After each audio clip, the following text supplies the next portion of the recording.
I had humble intentions, okay? I simply wanted to find out how far I could get in 100 days of Stardew Valley through the Joja route. And okay, if we think about it, maybe saying humble intentions is a bit of a stretch when Joja is involved. But hey, it's the thought that counts. But soon, seeing how far I could get in just 100 days wasn't cutting it. I needed more. It wasn't a want, it was a need. I needed more. And so I needed to get perfection through the Joja route. And so you better strap on in because you're about to see how this entire perfection operation went down. Quite frankly, I am not thriving. And so I am left with no choice. I have to join Joja and hope for the best. But don't get it twisted. I am not doing this as a last-ditch effort, even if it does seem like it. You see, I want to go the Joja route, and trust me, my Joja overlords are not forcing me to say that at all. Don't be silly, it's definitely not in my contract. But in some seriousness, I have played a challenge or two in Stardew in my day, and I often donate what I can to the community center along the way, even if the community center itself is not a part of said challenge. And I'm just tired of it.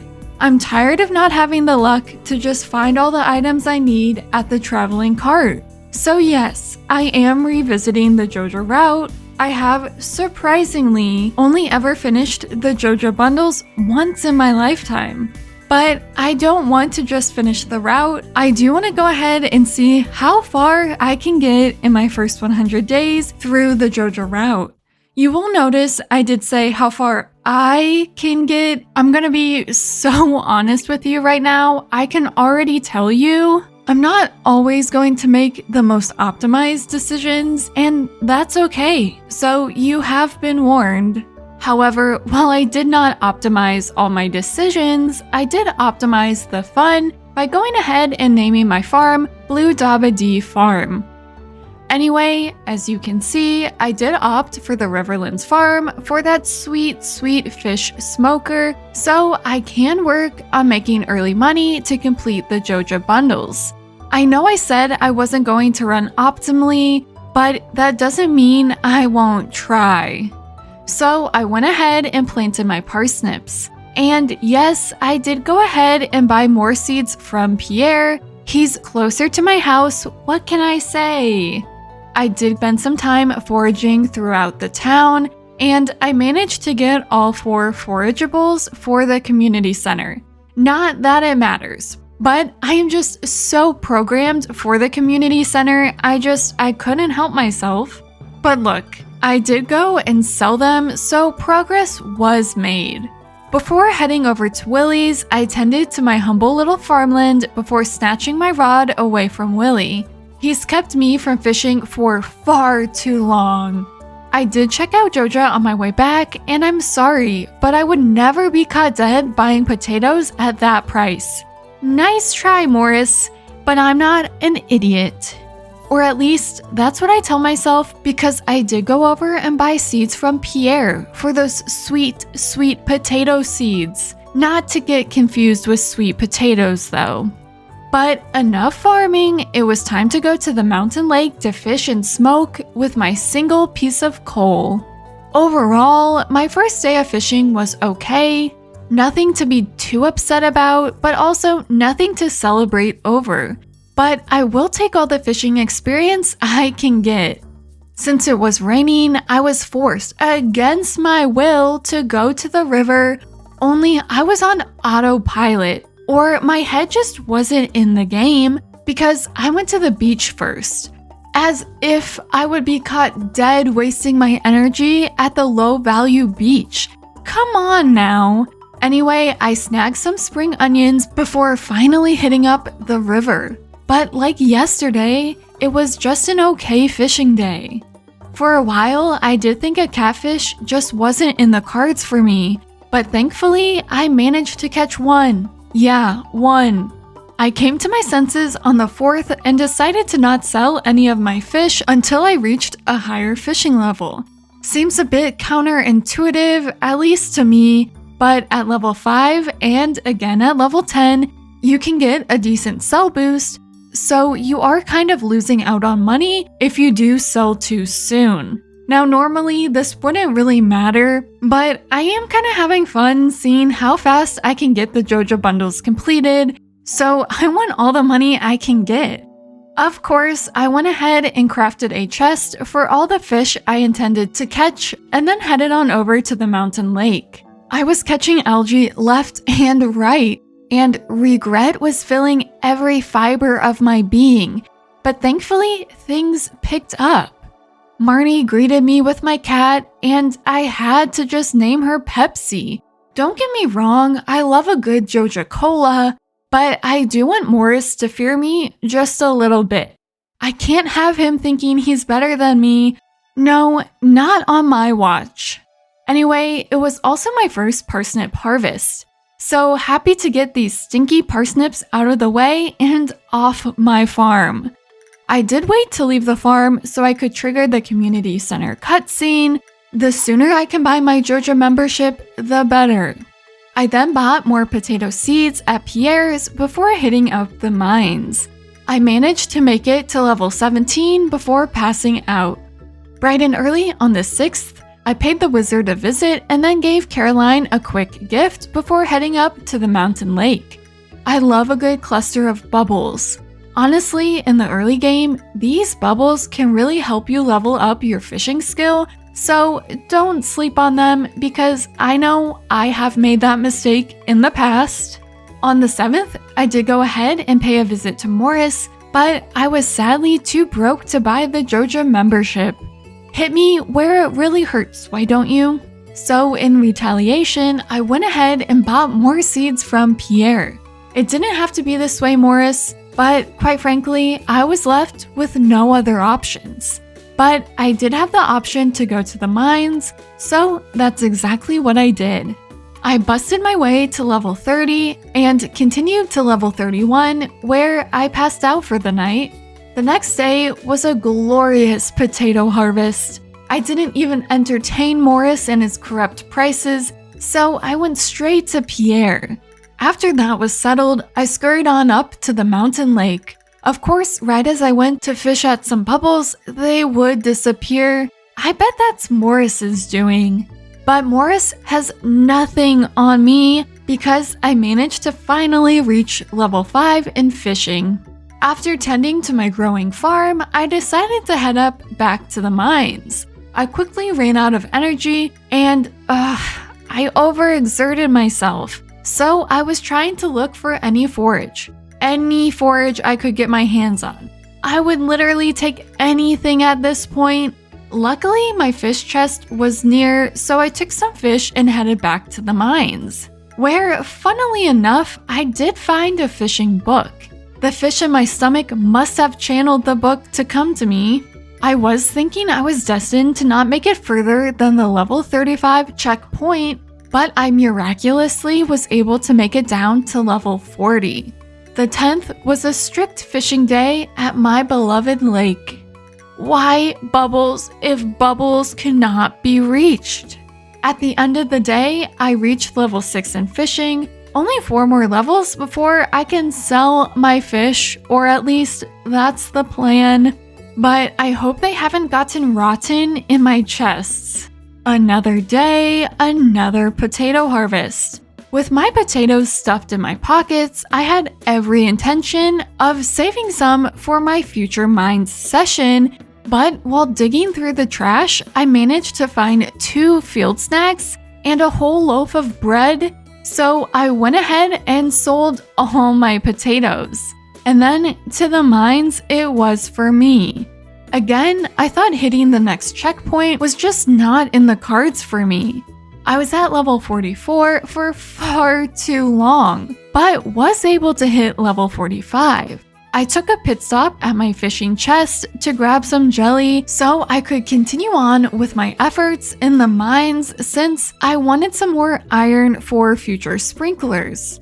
But as I was going for one last iron node, I got obliterated. I mean, clearly I didn't lie earlier. I am not thriving. Anyway, in other more uplifting news, I am well on my way to befriending Caroline since we did reach 1 heart. Only 1 more heart till she gives me her tea sapling recipe. But then it was straight back to the mountain lake to fish and smoke. I did go ahead and sell the fish I did have since I wanted to buy some strawberry seeds at the Egg Fest. I brought in 20k in profits. Not bad, but honestly, not as much as I was expecting. On the 13th, I had some serious work to do on my farm. I crafted more sprinklers and started plotting out the layout. But it does really hurt my brain, and honestly, I can't exactly pinpoint why, but my brain hurts. Regardless though, I did have an egg hunt to win, so I hopped on over into town, bought some strawberries, and then took the time to talk to all the villagers since I had neglected to do so yet. And then, of course, I smoked the competition in the egg hunt. It was like second nature to me because yes, I went as far as to throw my competition in my fish smoker. Don't worry about it. To celebrate my win, I crafted another sprinkler before planting my hoard of strawberry seeds with some fertilizer. The next day, I hit up Pierre's for a backpack upgrade and then finally managed to buy the Joja membership. Don't think of this as a sign that Morris has won because he hasn't, okay? At that point, I was just on autopilot and made it all the way up to the mountain lake before I decided that I wanted a fiberglass rod so I could put some bait on it. So I had to travel all the way down to the beach and back before I could finally start fishing. But at least I snagged level 7 fishing in the process. The 15th was a glorious rain day, so I headed on over to the river. But it was clear it was a bad luck day. So I took a break to buy potatoes from Pierre. Yes, I know, I can now buy them from Joja for a more reasonable price, but I didn't want to. After this brief intermission, I did go ahead and continue to fish at the river. I managed to fish up a dino egg, and now I kind of feel like I want a coop. Even though I was starting to think my luck was kind of bad, I managed to catch several catfish, and then I overexerted myself. Why do I keep doing that to myself? Life by itself is exertion enough. I don't need to go and physically exert myself as well. But at least I had something to sleep on, and oh, is that an ancient seed I see? I guess today really wasn't a bad luck day after all. The next day was a bit tamer. I headed back up to the mountain lake for a bit of fishing and smoking.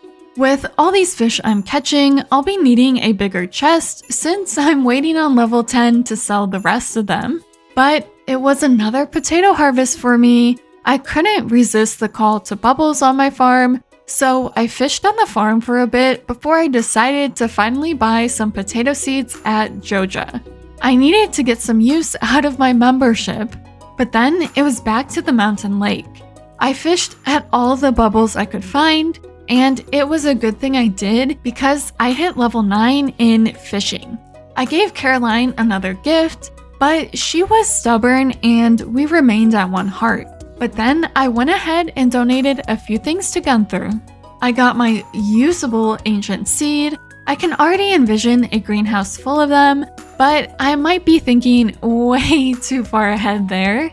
To get back on track, I did pass by the Joja warehouse. I forgot that was a thing, but then I went to the mountain lake to work on my fishing. On the 19th, I tended to my farm. These strawberries take forever to grow, I swear.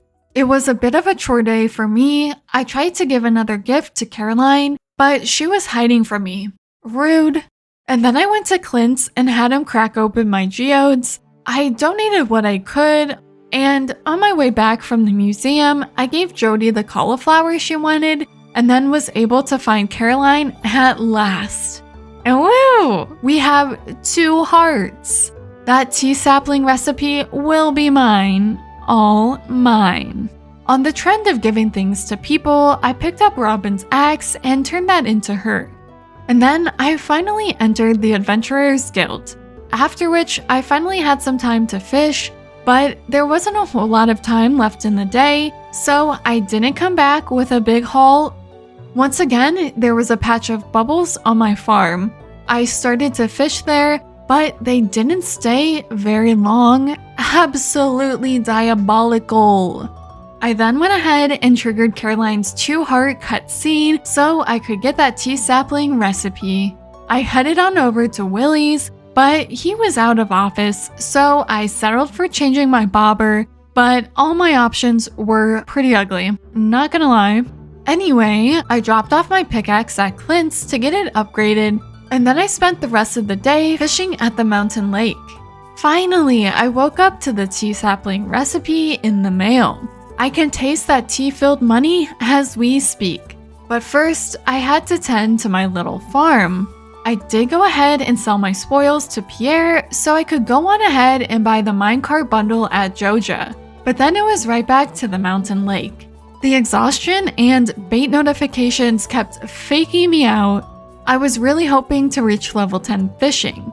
But it was a new day, new possibilities for level 10 fishing. Of course, before I could fish, I went ahead and crafted 5 tea saplings before putting the minecarts to good use when picking up my newly upgraded pickaxe. Then there was no time to waste. It was fishing time. I found some bubbles right in Linus's spot, but I think Linus scared them away because they did not last very long. But it didn't even matter since I had something to sleep on. I am finally out of this fishing purgatory, finally. I've never seen a more beautiful sight. Right at the crack of dawn, I chucked my fish into the shipping bin. And I really thought I was about to have a break from fishing, but it was a rainy day, so I couldn't ignore my destiny. So to the river it was, where I caught 8 catfish. And okay, I am kind of underwhelmed by 30k profits, but I guess beggars can't be choosers. But I don't know if I'm really thriving in this Joja way of life quite yet. Anyway, it was the flower dance, but to be honest, I didn't really care. I mean, I had business to attend to. So I headed right on over to the mines, where I managed to make it down to level 60, and really thought I was about to be stuck on floor 62, but I found a ladder. It took a bit, but I somehow made it to level 63, and then there was a free ladder on floor 64. So I did make it to level 65, well 66. So I think that goes to show, never stop believing in yourself. Maybe I am thriving after all. I did go ahead and sell my freshly harvested strawberries to Pierre, so I could take the profits and buy the bridge repair bundle from Joja. After which, I went on over to the river to fish for some catfish. I did stay up late to keep smoking my catfish, and it was well worth it because I brought in another 20k profits. To my surprise, it was another rainy day, so again, I was forced, against my will, to fish at the river. And I did exactly that, but there was a lot of trash, so I did take a quick break to buy the greenhouse bundle. But then it was right back to the river. But then I took another break to buy more bait, and after that, again, it was back to fishing. Obviously, I didn't catch as many catfish as yesterday because of all my breaks. Towards the end of the night, I headed back home to smoke some fish, and honestly, when you pick the Joja route, what happens to the Junimos? Like, does the greed of Joja end their existence? Like, where did they go? The world may never know, but let it be known it was another 20k profit day for me. The 27th was not a rainy day, so I had some major catching up to do. I did go ahead and plant my ancient seed in my newly built greenhouse alongside a single starfruit. I started smoking some of my fish while I then hit up the quarry in search of more coal. Then it was right back to my farm to smoke my fish, where I did end up crafting 10 more tea saplings. I ended the day with a measly 15k profits, I guess that's not the worst, but I really want to unlock the desert. On the final day of spring, I continued my smoking efforts and was able to purchase the bus upgrade from Joja, so I guess all my worrying from yesterday was for nothing. But now I just need 20k more for that last bundle. So you bet I went up to the mountain to fish and smoke the day away. At the end of the day, I threw all I could in the shipping bin to see what kind of profits I could get. And I love to see it because I'll have enough profit to buy the last bundle at Joja.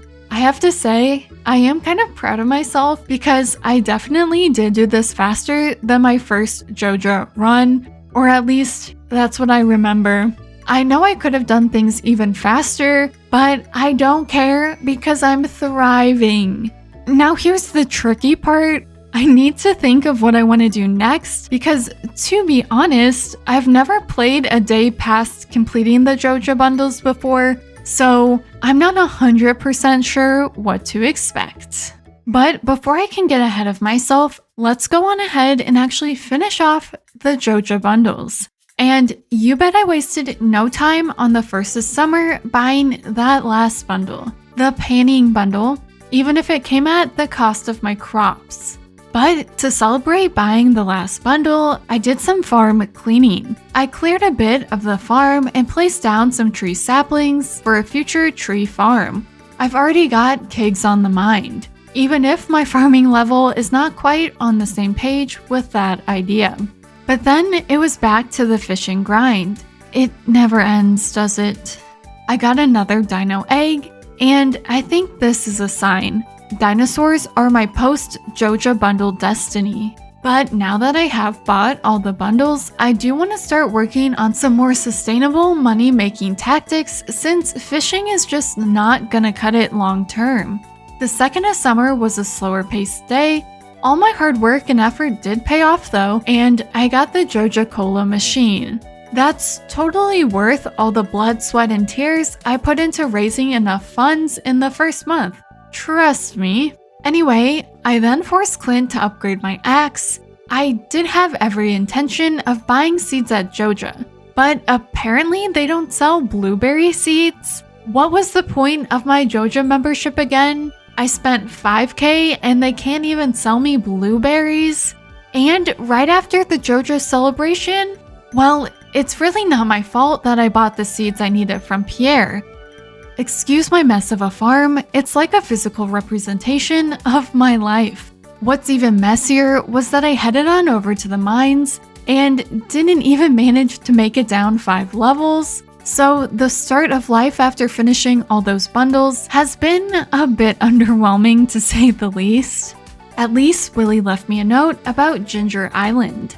I got a quest relating to Krobus before I even unlocked Krobus, and it does feel a little wrong. But this is the price you pay for accelerated progress. It's a hard burden to shoulder, but I think I'll manage. Or I'll end up like that skeleton in the beginning cutscene. I still think of him, a fallen Joja soldier. I did a bit of fishing at the ocean and then decided to pay a visit to the back room. And okay, let me speak my piece. I have been able to buy everything so far, but you're telling me I can't just pay to finish the boat repair? It feels wrong. And if you haven't noticed, I have not been gathering supplies. But to be fair, I don't know if I want to focus on Ginger Island right away when I haven't really focused too much on my farm. But I could just be telling myself that to make myself feel better. On the 4th, I crafted my first tapper, so be proud. But then I spent the rest of the day clearing my farm, where I actually put my pan to good use and got some iridium, which is good because I'll be needing that for the boat repair. Even though I couldn't repair the boat right away, I was able to force Robin to build me a coop. I needed a loving home for my dino children. I was able to clear my entire farm on the 5th. And throughout these 5 days, I've been foraging, but haven't been able to find a single grape anywhere. So no tea saplings in my near future. Robin is so slow. she needs to pick up the pace because my coop was still being built.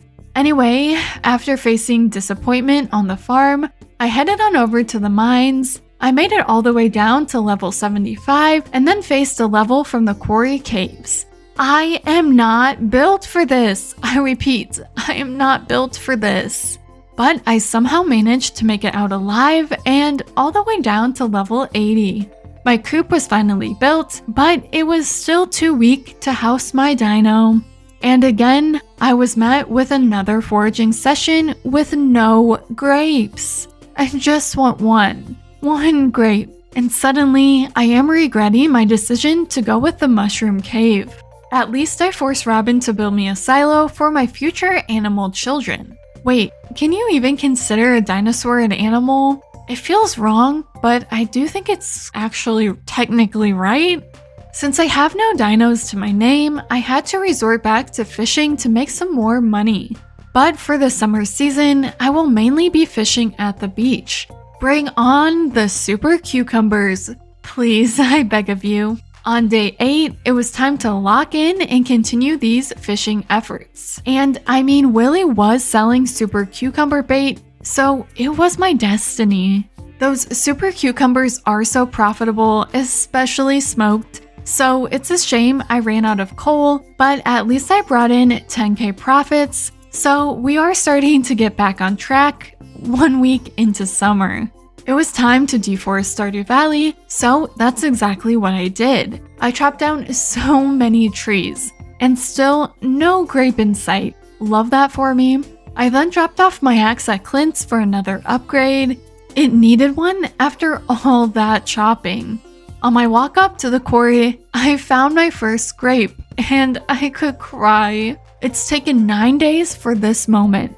Not only that, but I then found even more grapes. They were conspiring against me. Well, joke's on them because I squashed them into seeds and then used those seeds to craft more tea saplings. Take that, grapes. I forced Robin to upgrade my coop on the 10th, and I just so happened to find more grapes, so I couldn't resist the urge to turn them into tea saplings as well. No grape will go unpulverized on my watch. But then it was back to the ocean. Willie, I know they say size doesn't matter, but I wonder if you're making me jump through all these hoops to fix up your boat to compensate for something. I contemplated not showing up to the luau because I didn't know what I would put in the soup. And then the thought of sharing a soup with the whole town kind of made me sick, so I headed on to the mines instead. I have a weaker weapon, so I was quite literally fighting for my life in there, but I did manage to reach level 90, so I got a better sword to hold me off for the time being. With my new sword, I barely managed to scrape by with 5 more levels and enough time to make it home. Bright and early, I dropped off my axe for an upgrade and then decided to visit the desert for the first time to forage. Oh, I love that sight. I have something to sleep on. I then came home right away and unlocked the secret woods. After doing so, I had enough time to fish for some super cucumbers, so I crafted a bait maker and set up shop at the beach. I ended the night reining in those super cucumbers. I woke up to the sweet, sweet sound of thunder, which goes perfectly with my newly crafted lightning rods. I was finally able to put my dino egg in the incubator, and then I fished for some more super cucumbers. I did forget to sell the fish I smoked, so I was quite underwhelmed at first, until I realized I didn't sell my fish last night. I took a break from fishing on the 14th to chop down more trees so I could have enough wood for another coop upgrade. So Robin was once again forced to work on my coop. I then hit up the mines. I knew my luck was bad, but I kept getting a lot of gems regardless. And I hit level 100, so I was filled with the delicious thoughts of SpaghettiOs. I didn't stop at floor 100 though. I kept on plunging down, passing out on floor 108. I got 11k profits from super cucumbers. They are profitable, but their availability is keeping me from reaching my full potential. The 15th was very much the same. I only made it to level 110 in the mines before heading to the beach to do some super cucumber fishing. And my luck must have been bad because I got so much trash. I did some chores early the next day. I had Clint upgrade my axe. I realized I dropped off my axe before I did my Secret Woods hardwood chop. I made Clint crack open some geodes before donating what I could and heading on over to the mines where I was able to reach level 120. Then I wasted no time going over to the desert to do a bit of foraging before using the key at the Skull Caverns. But the first floor was infested, so I quickly left to do some more super cucumber fishing. Again, the next day, I was at Clint's, forcing him to crack open some geodes. I do love to see that iridium ore. I donated what I could to Gunther, and I think I just need 13 more donations to finally unlock Krobus. Since my coop was finally fully upgraded, I did go ahead and buy 2 rabbits, Code Red and Mr. Pibb. Again, I named them after Joja Cola competition because I think all my hard work has gone to Morris's head, even if I never interact with the man anymore. I sold some of my extra weapons to the Adventurers Guild and was able to get more money than I was expecting. It's really the small wins in life. I couldn't forget about my efforts to rid the ocean of super cucumbers, so I headed on down to the beach. And I'm so sick of this bad luck. I know I'm trash, but I don't want to be surrounded by it. On the 18th, I said hello to my rabbits, but still no dino. I feel like I've been waiting forever. I picked up my upgraded axe and made sure to do a Secret Woods chop before heading on over to the desert. I really wanted there to be a painting spot in the pond, but sadly there wasn't, so I decided to brave the mines. But I didn't even have my sword on me. Classic mistake. So I headed back to the beach to fish for some more super cucumbers. Luckily, I didn't seem to have trash luck, so I fared a bit better. I visited the traveling cart, and she was selling an iridium bar. I thought I'd have enough time to get 5 in the time it would take to get the 200 hardwood, so I did go ahead and pass on buying it, but I probably should have just bought it regardless since I did have the money. I currently do have 2 iridium bars, and after my Secret Woods chop, I had 102 hardwood.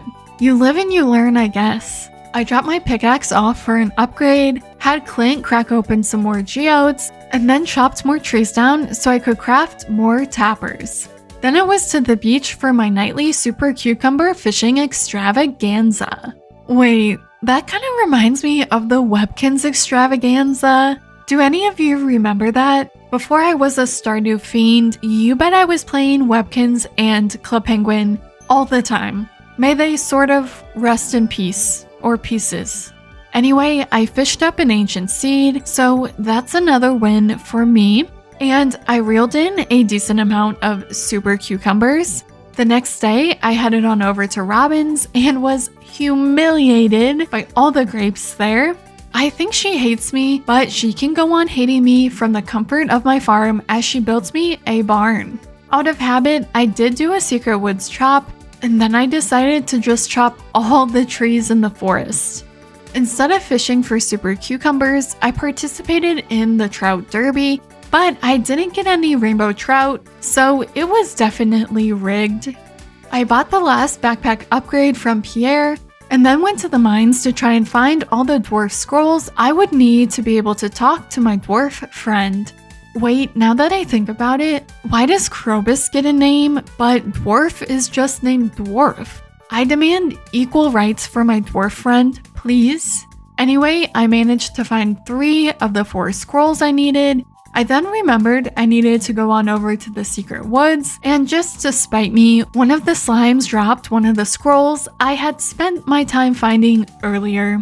And of course, I spotted a juicy panning spot, and then right as I went to pan, it disappeared. I really am starting to believe Joja lied about this whole join us thrive thing. With the remaining time in the day, I headed on over to the beach to fish and just decided to pass out there. I headed back to the mines in search of the last dwarf scroll, but had no luck in the frosty levels of the mines, so I quickly did my hardwood chop and then set up shop at the beach for some more super cucumber fishing. The 23rd was a green rain day, kind of late in the season, but I'll take it. Not that I really have a choice, but I decided to just take advantage of this green rain. But first, I gathered my first wool from my rabbits. Look at them, all grown up, but still no dino in sight. I then spent my efforts clearing my farm, after which I headed on over to the secret woods to chop more hardwood, setting my sights on clearing the forest in the process, but I didn't get very far before it was the end of the day. But my efforts did pay off because I did reach level 8 in foraging. Once again, I was back in the mines searching for that 4th dwarf scroll, but again, I came up empty-handed. Then I remembered I had brought the supplies for a barn upgrade, so I forced Robin to upgrade my barn. I followed that up by forcing Clint to crack open my geodes so I could get closer to unlocking Krobus and his sewer kingdom. I didn't forget to do my Secret Woods daily chopping session, but at this rate, I just might need to brave the Skull Caverns without any bombs.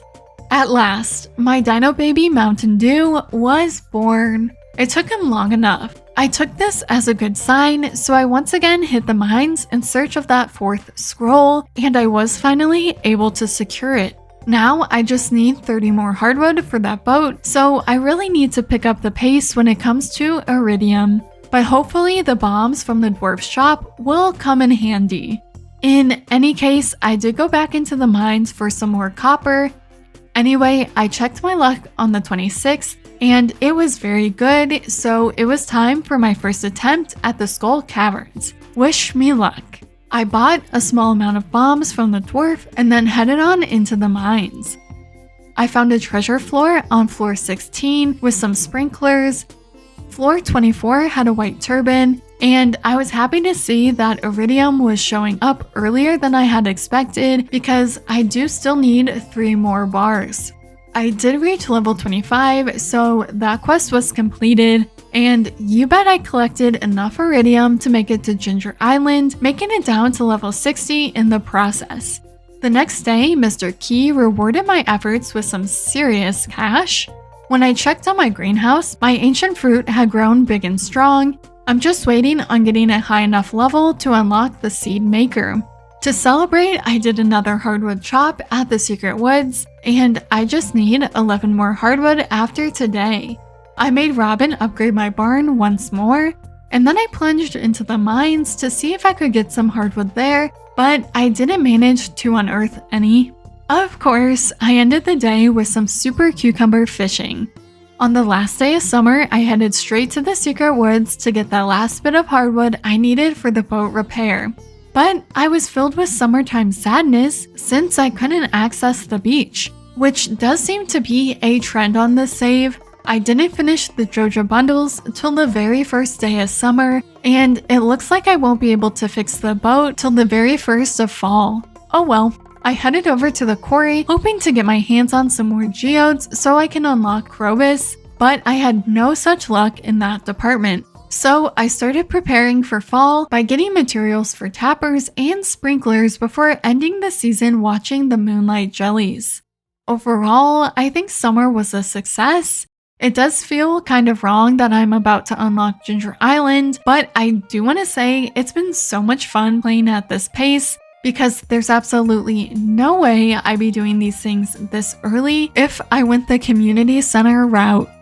With that, for the start of fall, I spent some time planting cranberries. I really want to reach level 10 farming, and I'm hoping those cranberries will help me along the way. But right after my farming duties were taken care of, I zoomed on over to Willie's to repair the boat. Since I couldn't make the journey to Ginger Island today, I took the time to craft some looms and a mayo machine. I want to ramp up my overall production, so to further this along, I chopped more trees down so I could craft more tappers. I'm so excited for the boat to be repaired. I was finally hit with reality the next day. I'm low on copper and I'm completely broke. I need to fix that straight away. So to the mines it was for me. I did end up getting a decent amount of copper, And towards the end of the night, I did venture into the deeper levels to see if I could manage to get a monster to drop a prismatic shard, but I had no such luck. On the 3rd, I brought more geodes to Clint to crack, and I think I donated 61 artifacts, so I better get that rusty key tomorrow, or I will make Morris buy the museum and turn it into another Joja warehouse. That was rude, Vincent. I was going to pick that up, thank you very much. Since I had enough money, I decided to splurge and visit Ginger Island for the first time.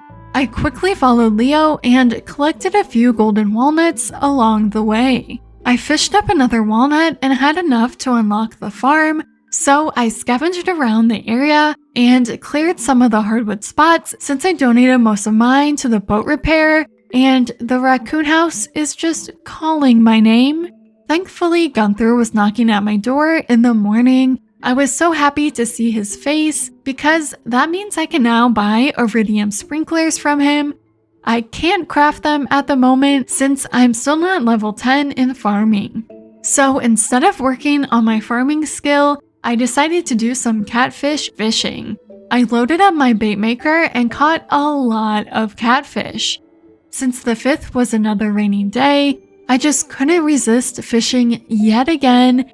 But first, I did have my first dino mayo to collect. But then it was time to hit the river. I did take a break to sell to Pierre before I went and met Krobus, where I bought my first iridium sprinkler. Then it was back to the catfish grind, where I caught so many of them. I probably could use a second smoker at this point, but I don't want to waste my time trying to fish up some cave jelly because from experience, I know it isn't as easy as you would think. I continued my smoking efforts early the next morning, and I've got to say, my animals are slacking off. Thankfully, my ancient fruit wasn't. I had another round of harvesting. And okay, let's be clear, by another round, I do mean I simply harvested one more ancient fruit. I finished up crafting enough tappers for my trees, and that's when I remembered I wanted to buy starfruit for the greenhouse, but at this point, Pam was already at the saloon. So I spruced up the place before ending the night with 30k profits. I didn't want to forget about the desert on the 7th, so I made sure to head on over there early in the day. I bought some starfruit seeds and then promptly planted them in my greenhouse. On the theme of spending money, I did go ahead and add 2 sheep to my farm.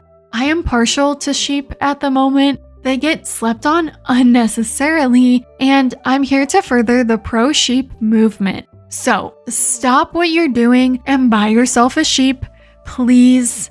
Think of the sheep children. But then I spent the rest of the day chopping down trees, which seems to be the story of my life at this point.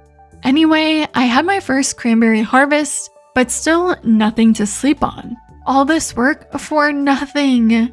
I gave some gentle words of encouragement to my dino because they lay their eggs sparingly, and I would like to have another dino join the family.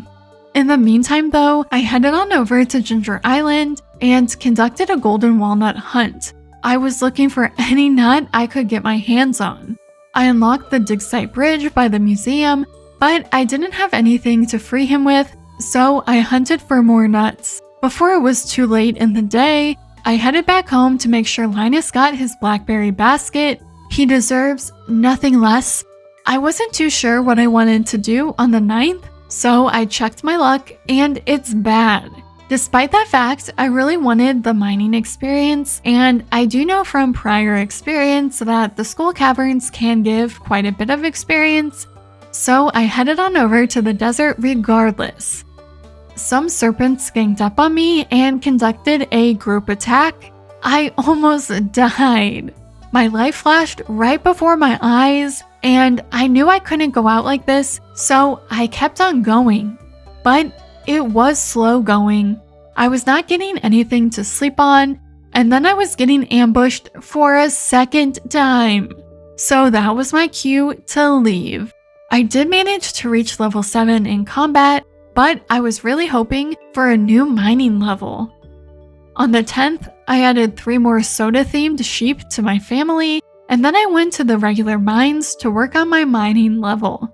I didn't stay there the entire day because I did want to go to Ginger Island, where I was able to burst the museum man out. Honestly, I to this day still don't remember his name. I donated to the museum and then cut some trees down before ending the night with level 9 in mining. My dino must have heard my pleas because a dino egg was waiting for me. I hurled that sucker straight into the incubator where it belongs. It was a good animal production day since I also got some cloth and a rabbit's foot. 2 of my sheep were fully grown, so I was able to successfully deskin them for their wool. And then since my foraging level is still not at 10, I decided to do some blackberry hunting, cutting down any trees in my path. I made sure to rummage through my chests, selling some gems so I could afford another sprinkler from Krobus. So I went ahead and bought another iridium sprinkler. I found some pumpkin soup in the trash, so you just know it's a good luck day. So I took this as a sign to go buy a duck. Don't question my logic, it makes sense to me, at least. Then it was time to hit the mines. At first, I thought maybe I was bamboozled and my luck was actually bad. But then I was bombarded with stairs, so I do think luck was on my side. I did encounter an infested floor on floor 18, which was just plain rude, and there was another infested floor on floor 40. So maybe my luck really was trash. And at this point, I just accepted my death. It's the circle of life after all. Maybe the Joja Cola will bring me back to life. Another day, another cranberry harvest, and finally I have something to sleep on. But then I was once again faced with the decision of what to do for the day. I decided to head over to the quarry and get the golden scythe. It took me almost the entire day to make my way through the cave, but eventually the golden scythe was mine. I ended the day with level 8 in farming, finally unlocking kegs. I had mistakenly thought I was going to unlock the seed maker, but I will gladly settle for kegs. The river was calling out to me, but I just had to be responsible instead. I crafted 2 kegs, tended to my animals, of which some new sheep had grown, and then I was able to head over to the river to fish. On the 15th, I went back to the quarry for more coal. I then crafted more kegs, getting ready for complete economic domination. The Stardew Valley Fair was here, so I gathered the things I would like to display. But before the fair could start, I went to the secret woods, chopped down some tree stumps, and then donated the hardwood to the raccoon tree. Then it was time for business. I displayed a few of my things, but it wasn't enough for Lewis apparently. I got second place. Second is the first to lose. I mean, I did learn that from Dance Moms, but it's still true. I had every intention of redeeming all the items, but I did give up and just leave with a star drop. Why does this keep happening to me? I'll spot a painting spot, head on over, and then it will disappear right as I get there. I feel like that is a personal attack on me. Oh look, the raccoon man is in town. Anyway, I adopted 3 more sheep before I spent the time cutting down more trees, after which I headed to the mines in search of more copper. With the presence of rain, I yearned for more catfish, but I was out of coal. So I did go ahead and stop at Clint's to buy more coal before heading on over to the river for some catfish. The 19th was a big purchase day. I bought some speed grow from Pierre, a sprinkler from Krobus, starfruit seeds from Sandy, and a sheep from Marnie. Then I was right back at the mines searching for copper. And once again, I'm out of coal. Another rainy day, and I just can't resist the catfish money. It's a sickness, truly. Maybe the Joja Cola toxins have gone to my head. In any case, I checked my greenhouse and had my first starfruit harvest. I love to see that I have even more to sleep on. So I was thinking I won't replant my starfruit since I'll have a seed maker tomorrow, but I did go ahead and put my starfruit straight in the kegs. Then I bought another sheep and even more coal before it was finally time to fish. I reached level 9 in farming at the end of the day. Right away, I wasted no time crafting a seed maker. I turned the ancient fruits I had hoarded into seeds. Obviously, I don't have enough to fill my sprinkler space, so I did hop on over to the desert to buy some star fruit. After which, I did go ahead and buy 2 more sheep and spent the remainder of the day on that wood grind. On the 22nd, my luck wasn't looking too good, so I headed on over to Ginger Island. I crafted an iridium sprinkler and brought over some seeds so that I could get some golden walnuts from farming. After planting what I could, would you be surprised to know I cut down some trees where I got this amazing shirt. I just had to put it on. I mean, how could I not? Unlike yesterday, my luck on the 23rd was very good, so I had no choice but to go to the mines. I want a prismatic shard, and I want it now. Where is my prismatic? I don't really want to go too far into the volcano mines without it, so please bless me with a prismatic shard. But my pleas were left unanswered. I bought the final 2 sheep for my barn the next day, and even though my luck was somewhat bad, I decided to brave the mines anyway. Slow and steady seems to be the pace of today. No prismatic shard so far, but there was an infested floor on floor 18. I'm really putting all these blackberries to good work. No prismatics, but at least I did get combat level 8. It was finally time to harvest my sweet gem berries. I saved one to give to the statue man so he would fill me up with SpaghettiOs as nature intended. My luck was bad, so I decided to head on over to Ginger Island. I realized too late that I forgot almost all my tools. Oh well. None of my crops were ready to harvest on the island, so it was time to hunt for more golden walnuts. I did attempt the memory puzzle, but I did give up after 1 try. I do have enough money for an auto petter, but my money was better spent on another sprinkler and more starfruit seeds. I then headed on over to Clint's to upgrade my pickaxe, but I did forget my iridium. Classic mistake. So I had to head on back home before Clint would upgrade my pickaxe. For my troubles, I made Clint open my artifact trove, mystery boxes, and omni geodes, but no prismatic shards in sight. At least my first batch of wine was ready. I'm just so excited, or at least that's what I tell myself, because I'm still sad about my lack of prismatic shards or shard. I will just take one measly shard, please. But before the profits rolled in, I did a mandatory wood chopping session. Look at those glorious profits. On the 27th, it was time for another starfruit and ancient fruit harvest. Since I had neutral luck, I chucked those ancient fruits straight into the seed maker. I did some housekeeping chores before I could get my hands on that golden pumpkin. Not that I really need it. With the last day of fall, I had my final cranberry harvest, and yet again, I had something to sleep on. Since I had good luck, it was time for another Skull Caverns run. I traded my jade for staircases, and then it was time to dive in. I found a treasure floor on floor 23, which had some quality sprinklers. Floor 33 had some mystery boxes, and there was even a monster lurking about. Finally, my pleas have been answered! I found a prismatic shard! All this pain has been for this. All my suffering has been for... Oh, okay, I did take this quite literally, because please look away and ignore my death. I would have respectfully reset the day because I feel like I was on pace to make floor 100, but I couldn't risk not getting a prismatic shard. But it's not all doom and gloom around here. I did reach level 10 in farming, so my wine will now be worth double. I'm on a roll. For the remainder of the year, I really want to lock in and get my wine business off the ground. I also want to find enough golden walnuts to get into that golden walnut room. To start off winter, I tended to my many animals and then found Krobus, or his look-alike, hiding behind a bush. After dropping off my axe for its final upgrade, I hightailed it to the desert so I could put my prismatic shard to good use. Now I can finally feel like I have a fighting chance against some of those monsters in the volcano mines. I did hop on over to Ginger Island, spending some time fishing for golden walnuts since I know I can get 5 of them this way.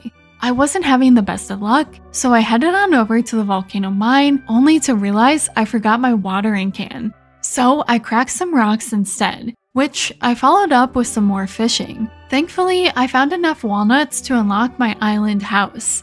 It was another starfruit harvest day, so I tended to that, and I swear, I ate a spicy eel, but it didn't work. I ate another and it seemed that one worked, but I'm so confused. I might have hit my head a little too hard when I died getting that prismatic shard, but still, it was worth it. I spent my time in the caves resource gathering since some of the things I would like to craft need iridium bars, and of course, just my luck, I found another prismatic shard. That would have been nice to have a month ago, or 2. But who's counting? And who's holding a grudge? Certainly not me. On the 3rd of winter, I went ahead and crafted 9 more kegs, and then I went straight back to the mines. I traded a ruby for a spicy eel, and then hit up the skull caverns. I found a treasure floor on floor 14, and it had a dark cowboy hat. I was making okay progress, but I left a little early so I could go back home and plant my whopping 4 starfruits that I had neglected to plant yesterday. Totally worth it. Totally worth the time lost in the mines, trust me. My crops on the island were yet again not ready to be harvested, but I was ready to enter the volcano mines. I was slow and steady making my way through, and I was actually able to make it to the end of the volcano mines. Honestly, it must have been a good luck day because it was kind of easy. Or maybe I'm just skilled. But I'm not actually too sure about my skills, so we'll go with it was a lucky day. I didn't have enough cinder shards to enchant my new sword though, sadly. For the first time, I did go ahead and sleep in my island bed, but then I went straight back to the valley since I had more wine to harvest. I am so excited to see those profits since I do now have the artisan perk. Then it was right back to the mines, working on getting my combat experience up. And as it would happen, I found another prismatic shard. Great, that's just great. Where was this when I was putting out pleas for help? Anyway, I ended the day with 84k profits. Oh yeah, I can get used to this. For reference, in my normal gameplay, I almost never have this much money in year 1, usually, as long as I'm not playing some sort of challenge. My luck was bad, so I steered clear from putting my ancient fruit in the seed maker. I made sure to tend to my animals before heading right on back to Ginger Island. And I've done something bad. I checked out my crops and was so excited. Some of them were ready for harvest, and in all my excitement, I did go ahead and harvest my melons. Yeah, the same melons that frog guy wants. A moment of silence for my sanity. But only a moment, since I do have things to do. I've collected 51 walnuts so far, so only 49 more to go until I can get into that nut room. I couldn't get away from the guilt though as I visited the frog guy, so to make myself feel better, I headed on home. The 7th was yet again another bad luck day, so still no ancient fruit in that seed maker. I did go ahead and buy 3 more rabbits, and while I was at it, I bought an auto grabber.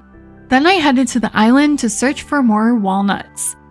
The next day, I didn't have any better luck, so I tended to my animals and decided I might as well dominate the competition at the Ice Festival, where I was in fact able to destroy everyone who dared compete against me.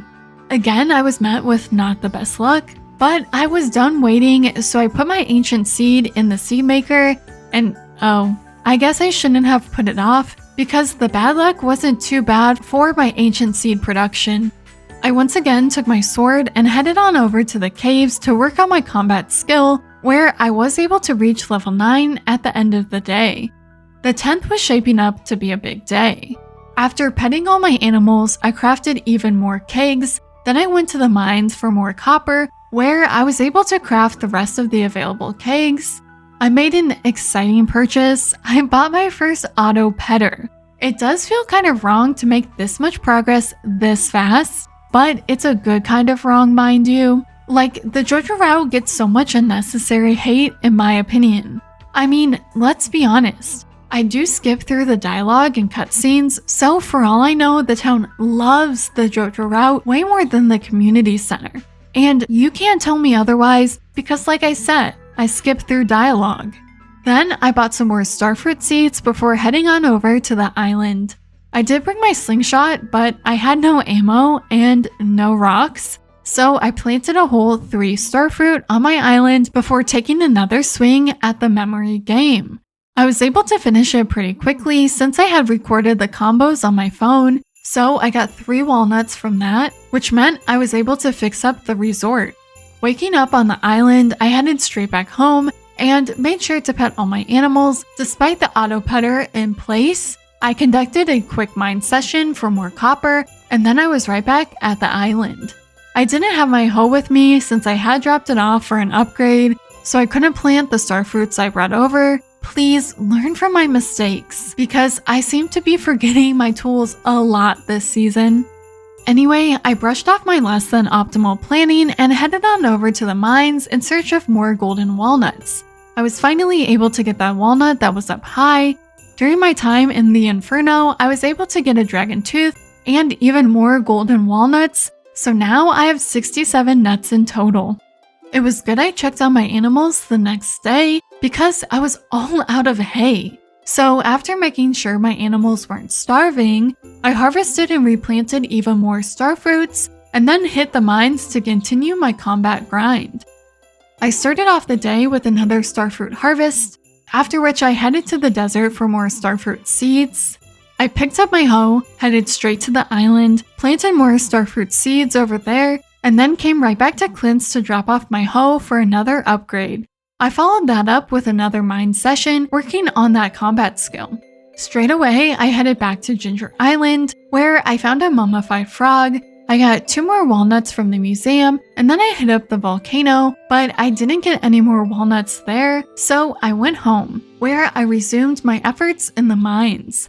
Would you believe I found yet another prismatic shard? They're taunting me at this point, and the worst part, I feel like I can't even be mad about it. But I am mad. I don't even know what I'm gonna do with them all yet. Like, all I can think of is trading them for rock candy.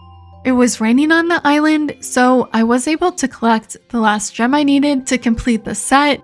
I got 5 walnuts from that. I used those nuts to unlock the bird elevators.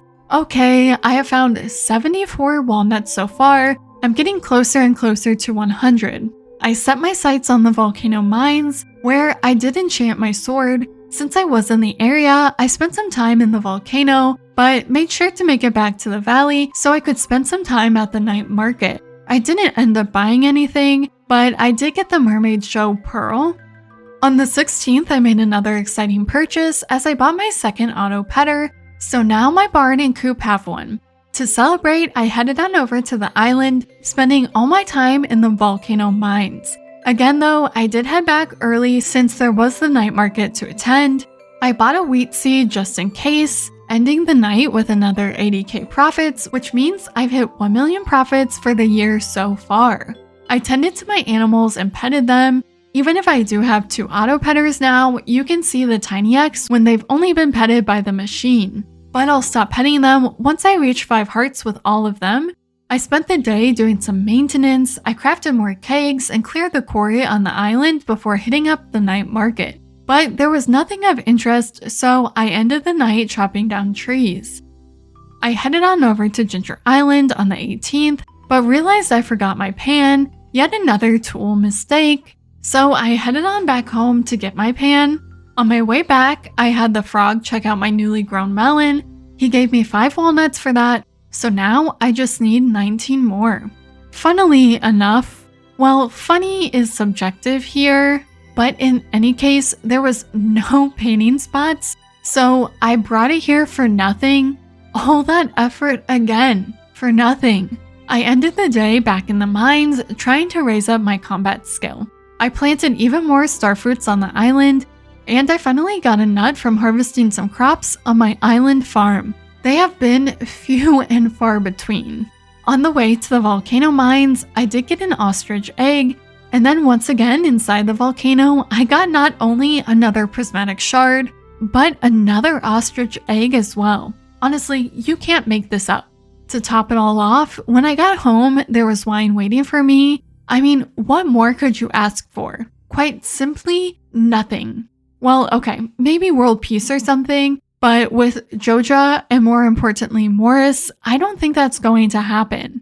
And I know I do sound like a Joja hater, but I'm a realist. Anyway, once again, I was back at the island farm harvesting more crops, but I got no new walnuts. So I headed right back to the volcano mines, but I left before it got too late so I could go spend some time with the pirates. I was able to win 3 times, and by the end of it, my third game was pretty good if I do say so myself. I was rewarded with 3 walnuts, so now I just need 11 more. Hopefully, I'll have enough time to do that this year. On the 21st, I had a lot of ancient fruit to harvest, but I wasn't able to plant any more since there was starfruit taking up their spots. But we love starfruit in this household, so we won't hold it against them. Anyway, I went back to the island. Yet again, I got no new nuts from harvesting my crops, but I did get one from the volcano. I went ahead and splurged on the pink cowboy hat so it would match my shirt. Now I just need some pink shoes. Maybe some cinder clown shoes are in order. My luck was in fact good, so I headed on over to the mines. With bombs in hand, I plunged into the death trap, and finally, I had something to sleep on. All my hard work is finally paying off. And payoff it did, because would you believe this? I got another prismatic shard. Where were you in the summer? I swear, I'm not mad, I'm not jaded. No, I'm just disappointed at this point. Sadly, I did pass out on floor 92, but I still haven't managed to get that floor 100 secret note, so it's okay in my book. The 23rd was another big day. I tended to my farm collecting all my precious wine, and then I went straight to the island. The big macho frog gave me 5 more walnuts for all my wheat. Now I just need 5 walnuts to enter that room. So I went back to the mines and unlocked the bridge there. I managed to find 1 walnut before unlocking the shortcut at the dwarfs. I found another nut, so now I just need 2 more. So I headed on home and there was even more wine to harvest, which meant I ended the day with a profit of 118k. I certainly can get used to this Joja way of life. And again, I harvested more crops on the island, but still no new golden walnuts. So I headed on over to the dig site to try and find a panning spot. But I didn't find any new donatable items. And ew, the bird is currently selling the nuts for 310k. So I headed right back to the dig site, but again came up empty-handed. So something I noticed, if you wait around at the dig site, a panning spot will appear, but it was time for the Christmas celebration, so I had to head back home. I didn't realize it basically took you back to your house because I was thrown off by this and went to the festival even though I knew I didn't have a good gift for Alex. I just gave him a mushroom in my inventory, and then I got a ruby from Jody. I quickly had to tend to my animals, harvest some more wine, and plant more ancient fruit. I made it back to bed just in time. The 26th, I made Clint crack open a golden coconut. I got a golden walnut from it, so I just need 1 more nut for the nut room. That's nuts. I did go ahead and buy the star drop from Krobus before heading over to the island where it was time to harvest. Thankfully, for once I actually got some walnuts from harvesting. It was getting real scarce out here. Guys, isn't it beautiful? I was able to get the golden walnut room. I'm so proud. To celebrate, I traded my dragon teeth for a banana tree and then went home to harvest more wine. It was a nice day with nice profits. I woke up to a letter from Fizz. I can now buy perfection, and that's exactly what I plan to do. I went to buy the rest of my perfection, which is why I've been working on my wine production this whole time. To further these efforts, I turned more ancient fruit into seeds and then forced Robin to build me a shed. After that, I headed on over to the island and did a quick harvest before meeting up with Fizz himself. He is selling 1% of perfection for 500k. Not too bad, I guess, but I will be back, Fizz. Just you wait. On the last day of winter and the last day of year 1, I turned more ancient fruits into seeds and then was right back at the island. I harvested more crops and then placed down some beehives I had crafted. Then I was right back home where I bought some salads before plunging into the Skull Caverns. Might as well end the year on a high. In one of the shafts, I did fall down 13 floors. That's just crazy. I didn't end up getting any amazing loot, but I did find out my sword kills mummies, so that is a win for me, honestly. Which means I've ended my first year, my first 112 days, with 1.4 million in profits, 4 star drops, 12 animals in my coop, 12 in my barn, and level 10 in every one of my skills. I know I never mentioned the movie theater. I did go on ahead and visit Joja, and that movie theater is 500k, so that will be a worry for a different time. I do have perfection to buy. Going forward, I do want to see how long it will take me to buy the rest of perfection. How long will that take? I guess you'll just have to wait and see. But I do have to say, this playthrough has been so much fun. The Joja route is certified underrated, and I mean, I was guilty of it myself. This is only my second time choosing the Joja route. While I'm not someone who thinks it's worth it just for the auto petters alone, I do think it's worth it for the change in pace. But I do have to say, I often see the Joja route sold as a good option for those who don't want to hoard their items. And while I can agree somewhat, I do think if you want to go further than just the Joja bundles, I think it'll be worthwhile to still hoard some items. Otherwise, you'll be scrambling, but hey, at least you'd be thriving. Please, join us. Thrive. You could say I am thriving, but thriving isn't good enough. I need more. I need to be perfect. And so it is time. It is time for me to pick back up my Joja save and end it all. End it all here. Or well, I guess I should say get to the end. But those two things might be two in the same, if I'm being honest. So I've just got 2 goals in mind, and 2 goals only. Buy the rest of perfection and therefore become perfect myself. And then I do want to fix up the movie theater because I didn't get around to doing that in year 1. I would love to do both of these things within the next 100 days, but I have never been this far with the Joja route.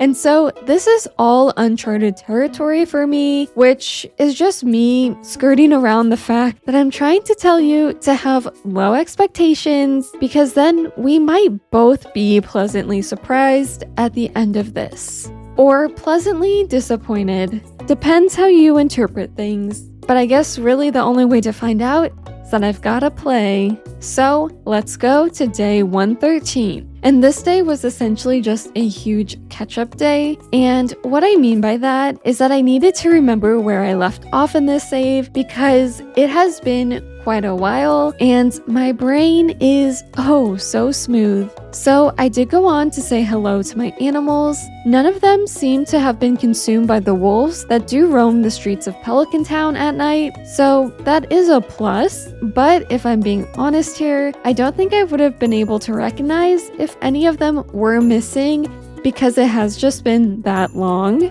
But that can just be our little secret between the two of us. And yes, I can definitely tell I did play this around the time of my sheep empire because there are oh so many sheep. My greenhouse disappointed me. I guess it just didn't get the memo that I was back in town. To try and feel somewhat productive, I did end up upgrading my shed since it is far too small for my liking. My next productive activity was to start an oak tree forest at the train stop. Of course, I couldn't let the day end without a little bit of destruction. With my first day of year 2 come and gone, I was happy to see some starfruit wines ripe for the picking the very next day. Still, there were no ancient fruits ready in the greenhouse, and so, still, I was disappointed. I made the long journey over to Ginger Island to check on my progress there, and oof, I'm even more disappointed.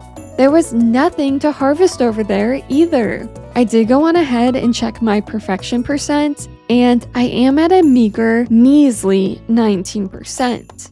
That does mean I need 81% more to reach perfection, which does mean I need over 40 million gold by the end of year 2 if I want to reach my goal of reaching perfection this year. Which further means I don't know if I have what it takes to do that. if you've watched my other videos, I do like to build empires. I've mainly stuck to animal empires, but I did branch out to sweet gem berries. And so that's just to say I have not gotten around to building a wine empire, so I'm just putting it out there. I'm out of my depth here. And if you're just thinking, okay, just do some perfection activities. No. That's not what I'm here to do. The joy of the Joja route is that you can just bypass the need to do all the hard stuff by forking over an absurd amount of money.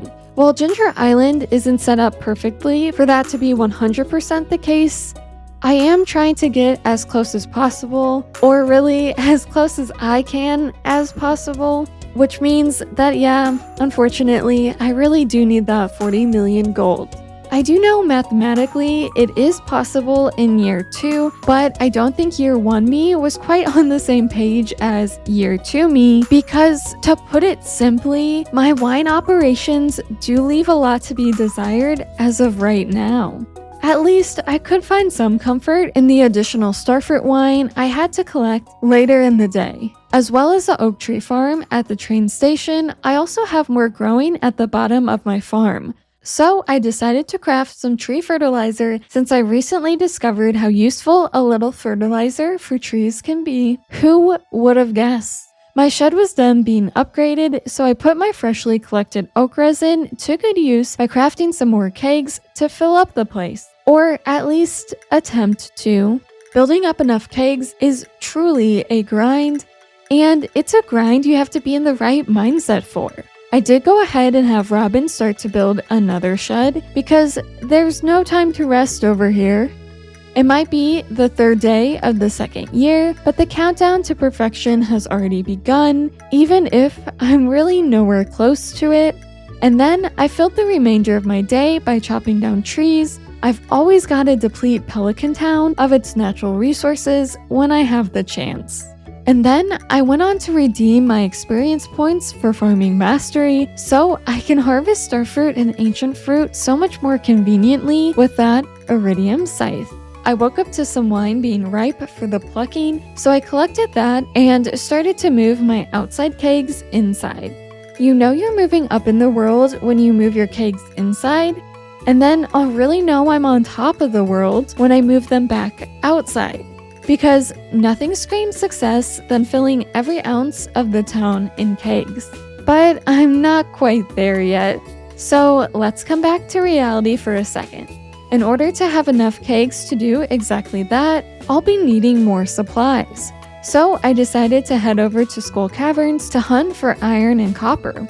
And let me just say, it was quite a fun way to line my pockets with resources instead of just hitting up the crusty dusty regular mines. Unfortunately, the treasure floors were few and far between. I encountered one on floor 79, but it just had some artifact troves. And then the floor 100 treasure floor also gave me 5 more artifact troves. I can't tell if the game is trying to tell me something by giving me some subtle hints, but I'm not going to listen to whatever the hint is because it doesn't even matter what it's trying to insinuate because the next morning my kegs were telling me they were ready for collection. So I moved some more of those outside kegs into my shed, only this time I am unfortunately fresh out of starfruit. So that really is unfortunate.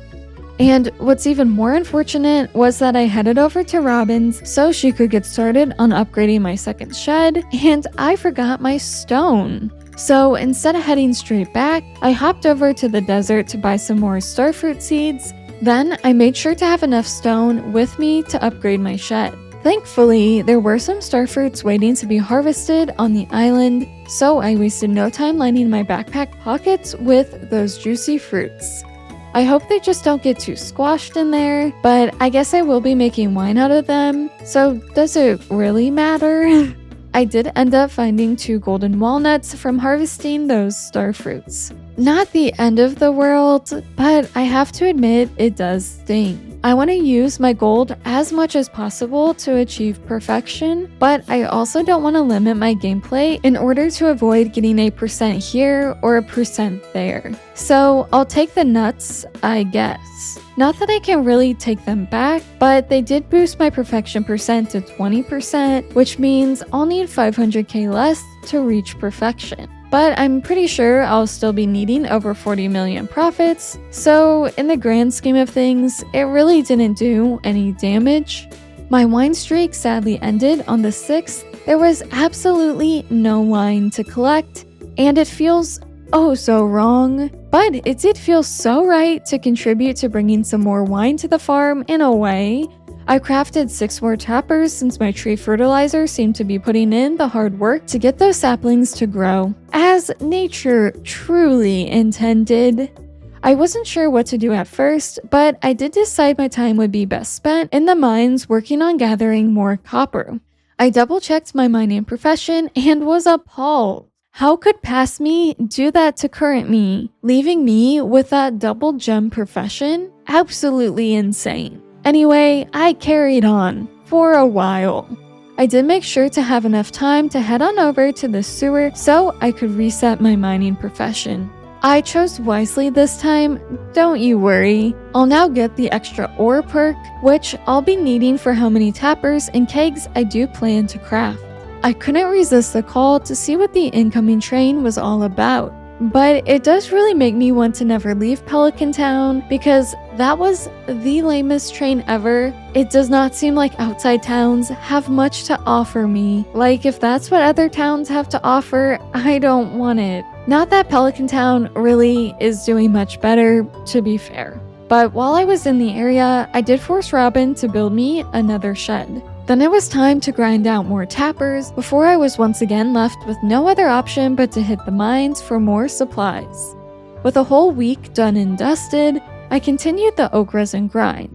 I got rid of those other pesky trees in my oak resin orchard because I do not have time to deal with them if they're not producing oak resin. Quite frankly, I don't know what was going through my mind, but I picked up the key fruit quest. I've never actually picked up that one before, and I had it in my mind I could passively finish it. And you know what? In my defense, key fruit are blue, so I kind of felt morally obligated to at least try. When I got back from the island, more wine was ready, so I snatched that up and then moved those empty kegs over to the new home. And then I did the exact same thing the next day. More wine was ready, which meant that more of those outside kegs could move on to their final resting place. Not only did I have some ancient fruits ready to harvest in my greenhouse, but I also had some star fruits ready as well. A double threat if I've ever seen one. My efforts to slowly cover Pelican Town in trees continued, and then it was back to grinding some more ores in the mines. I really thought I was getting ahead of things last year by starting on kegs, but little did I know what was really in store for me. But in my defense, like I said before, I have never built a wine empire, and it certainly shows. I just think you have to be built a little bit different to just naturally want to grind out kegs and wine from the get-go, which is why I did not pick up the save right away after completing those first 100 days. My brain just needed to charge up. And if we're being honest, maybe I should have let my brain charge up just a little bit more. But okay, I shouldn't really be this hard on myself. I mean, come on. I have my first shed batch of wine to harvest, and if you're counting, that's an extraordinary 9 wines, which could be considered 9 wins, am I right? It's the little things in life. Let me have this. Anyway, I let Robin have some more money so she would upgrade my latest shed, and then it was right back to the coal mines. Yesterday, I had 9 wines, but today I have 18. So trust me, you don't want to mess with me. I'm what you'd like to call a certified boss lady. Intimidating. I know. I can feel your fear through the screen, and I feed off of that. I thrive off of it even. It's part of the whole join us thrive. What wasn't thriving, though, was the starfruit population in my greenhouse. I finally had enough ancient seeds to fill up the place, so out with the new and in with the old and ancient. I'll be keeping ancient fruit at home so I don't have to worry about replanting, but the island will not suffer the same fate. No, the island will be busting at the seams with starfruit. A little bit more work on my part, yes, but I love the profits of starfruit wine, so it's worth all the effort to me. So naturally, I harvested some more starfruit on the island before hopping on over to the volcano mine. Another unintentional golden walnut found its way into my clutches.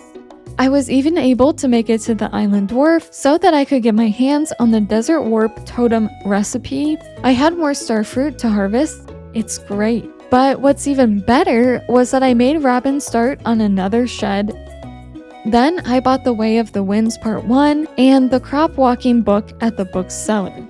If my pockets weren't hurting before, I headed on over to the desert to buy some more starfruit seeds. I didn't want a chance running out of them during the desert festival, since I'm not quite sure how that will affect Sandy's shop. I just kind of assume she'll be closed. To top it all off, I slithered my way on over to the sewers to trade some money for an iridium sprinkler, and then I was right back to Ginger Island where I planted some more starfruit. This is a historic moment. I skipped the egg hunt. The wine grind is just too powerful. But now that I say that out loud, it does make me sound like an alcoholic, and I want the record to know I am no such thing.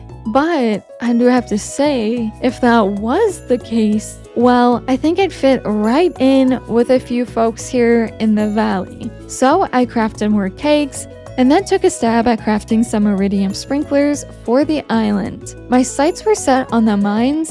My luck must have been good because I did get an animal cracker, and it must have made me crack because I did gain a new level of understanding. But I'm not understanding how lucky I am quite yet. Well, I wasn't until I got a prismatic shard, an animal cracker, and prismatic shard from the regular mines. Not too shabby. The next day, I wasted no time putting the animal cracker to good use on one of my loyal sheeps, Dr. Pepper. And then I summoned my best raccoon behavior because I scavenged the land for enough materials to be able to craft some more kegs. Obviously, I filled those up before paying the island a visit, where I crafted more sprinklers and even planted some starfruit. I didn't have enough time to water them all, but honestly, it's the thought that counts at this point. The 15th day of spring marked the first day of the desert festival, but first, I of course made Robin upgrade my shed before I could even entertain the idea of having some fun in the sun in the desert.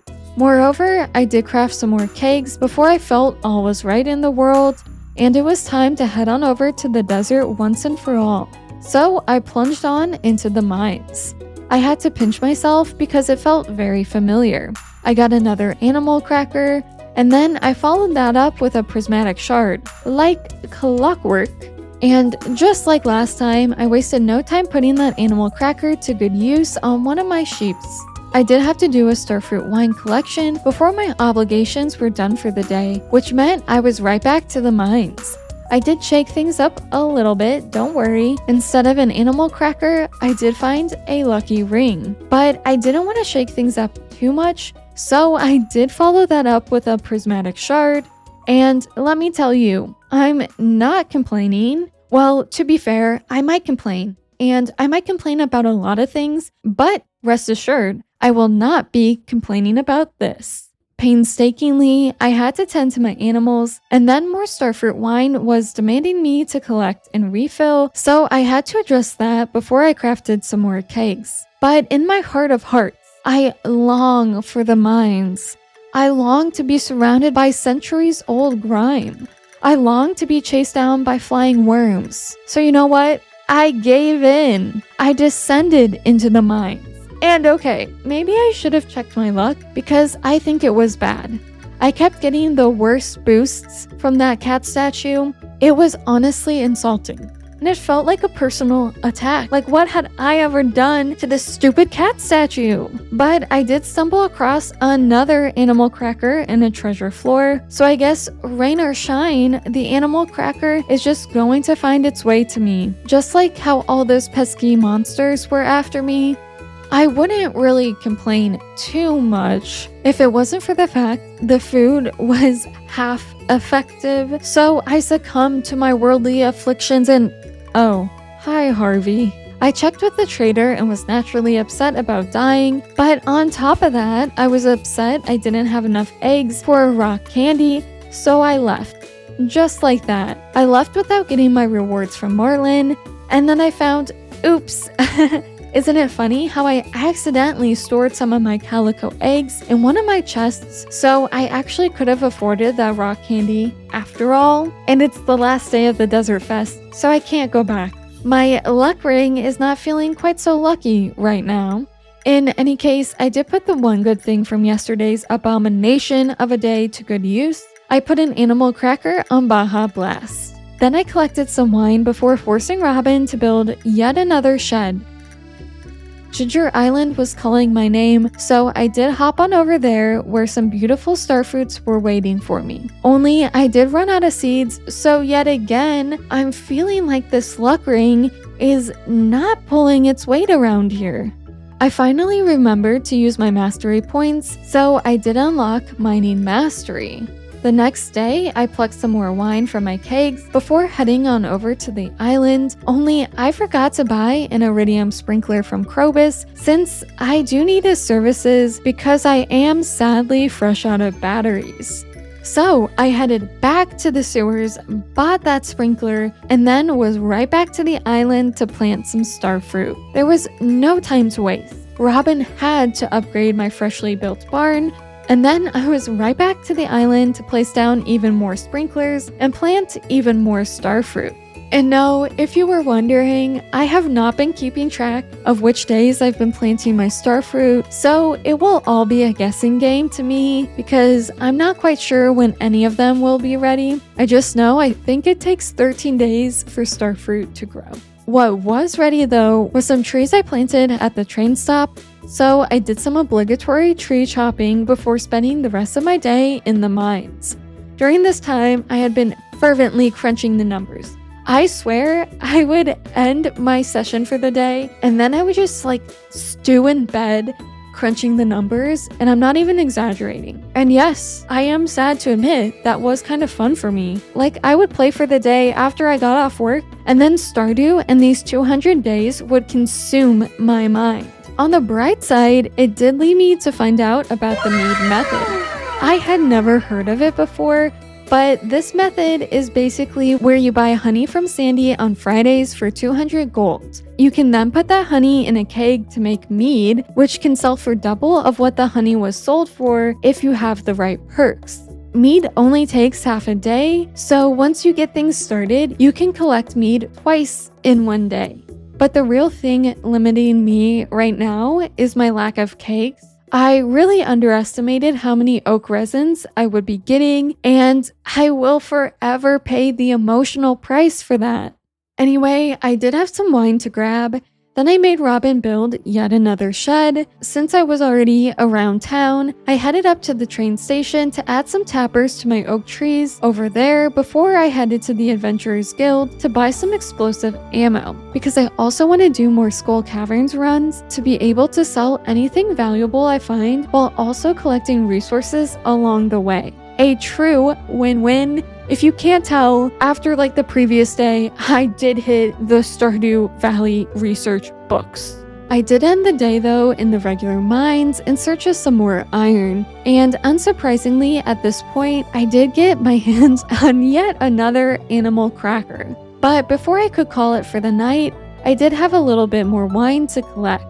Unfortunately, the unthinkable happened on the 23rd day of spring. I ran out of starfruit. Outrageous, I know. So to get everything back in order, I decided to spend the day in Skull Caverns, even if my luck was not good. I ended up getting so many hats in the treasure floors I encountered. I don't know if Mr. Key is trying to tell me something, like maybe the man's just really offended by my hair. In any case, I did also manage to get 2 prismatic shards, so I guess despite what I personally would like to believe, the lucky ring does in fact work to some extent. The next day was just one giant chore day. I started the day off by chopping some trees, and after that I was able to craft some more kegs. And after that, I went to the island where I had some star fruits to harvest.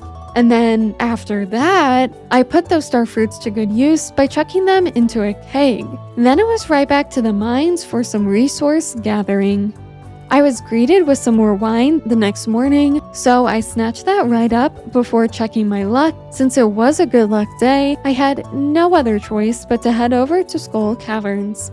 But first, I did acquire the Desert Warp Totem, which is why I was not able to get back to the Desert Festival earlier in the season. And then it was time. It was time to descend into the mines. And I really wasn't lying when I said I had good luck, because my first treasure floor on floor 53 was in fact an auto header. I don't technically even need it since both my barn and coop already have an auto petter, but my heart needed it. It yearned for it. I'm simply healing all the other times I've descended into these very same caves only to be left empty-handed. No auto petter in sight. Some more floors down, and my tried and true animal cracker found its way to me. I wouldn't have wanted anything differently. I do think fishing is the best way to get animal crackers, at least according to the wiki, because I have used that method strictly for my sheep empire. And I mean, I did just recently hunt for them when I built my cow empire, but the drop rates in these mines are certainly getting to my head, and I don't like it. I did make sure to place my auto petter down. My animals get an auto petter, and you know what? I could use one on myself. I deserve to be loved too. Even if I put absolutely no effort into any relationship in this town, I do deserve to be loved. I was happy to see some more wine ready, and to celebrate that fact, I put that animal cracker on another one of my sheep. Instead of scavenging for supplies, I did just decide to buy some ore from Clint. Clint. You heard it here first, folks. I will marry this man one day. Don't you forget it. I'm counting down the days till 1.7. Okay, I know, unpopular opinion, but I'm gonna marry that man. I mean, he's good with his hands. What more is there to say? Anyway, I briefly visited the island to harvest some more starfruit before zooming on over to Robin's to have her upgrade my shed, which very well might be my last shed for the time being. I'm not quite sure I have enough starfruits planted or even available tile space on Ginger Island to accommodate 6 fully upgraded sheds worth of kegs. I guess we'll just have to wait and see. I didn't wait to head on over to the Mastery Cave to unlock Combat Mastery since I have been spending more time in the mines.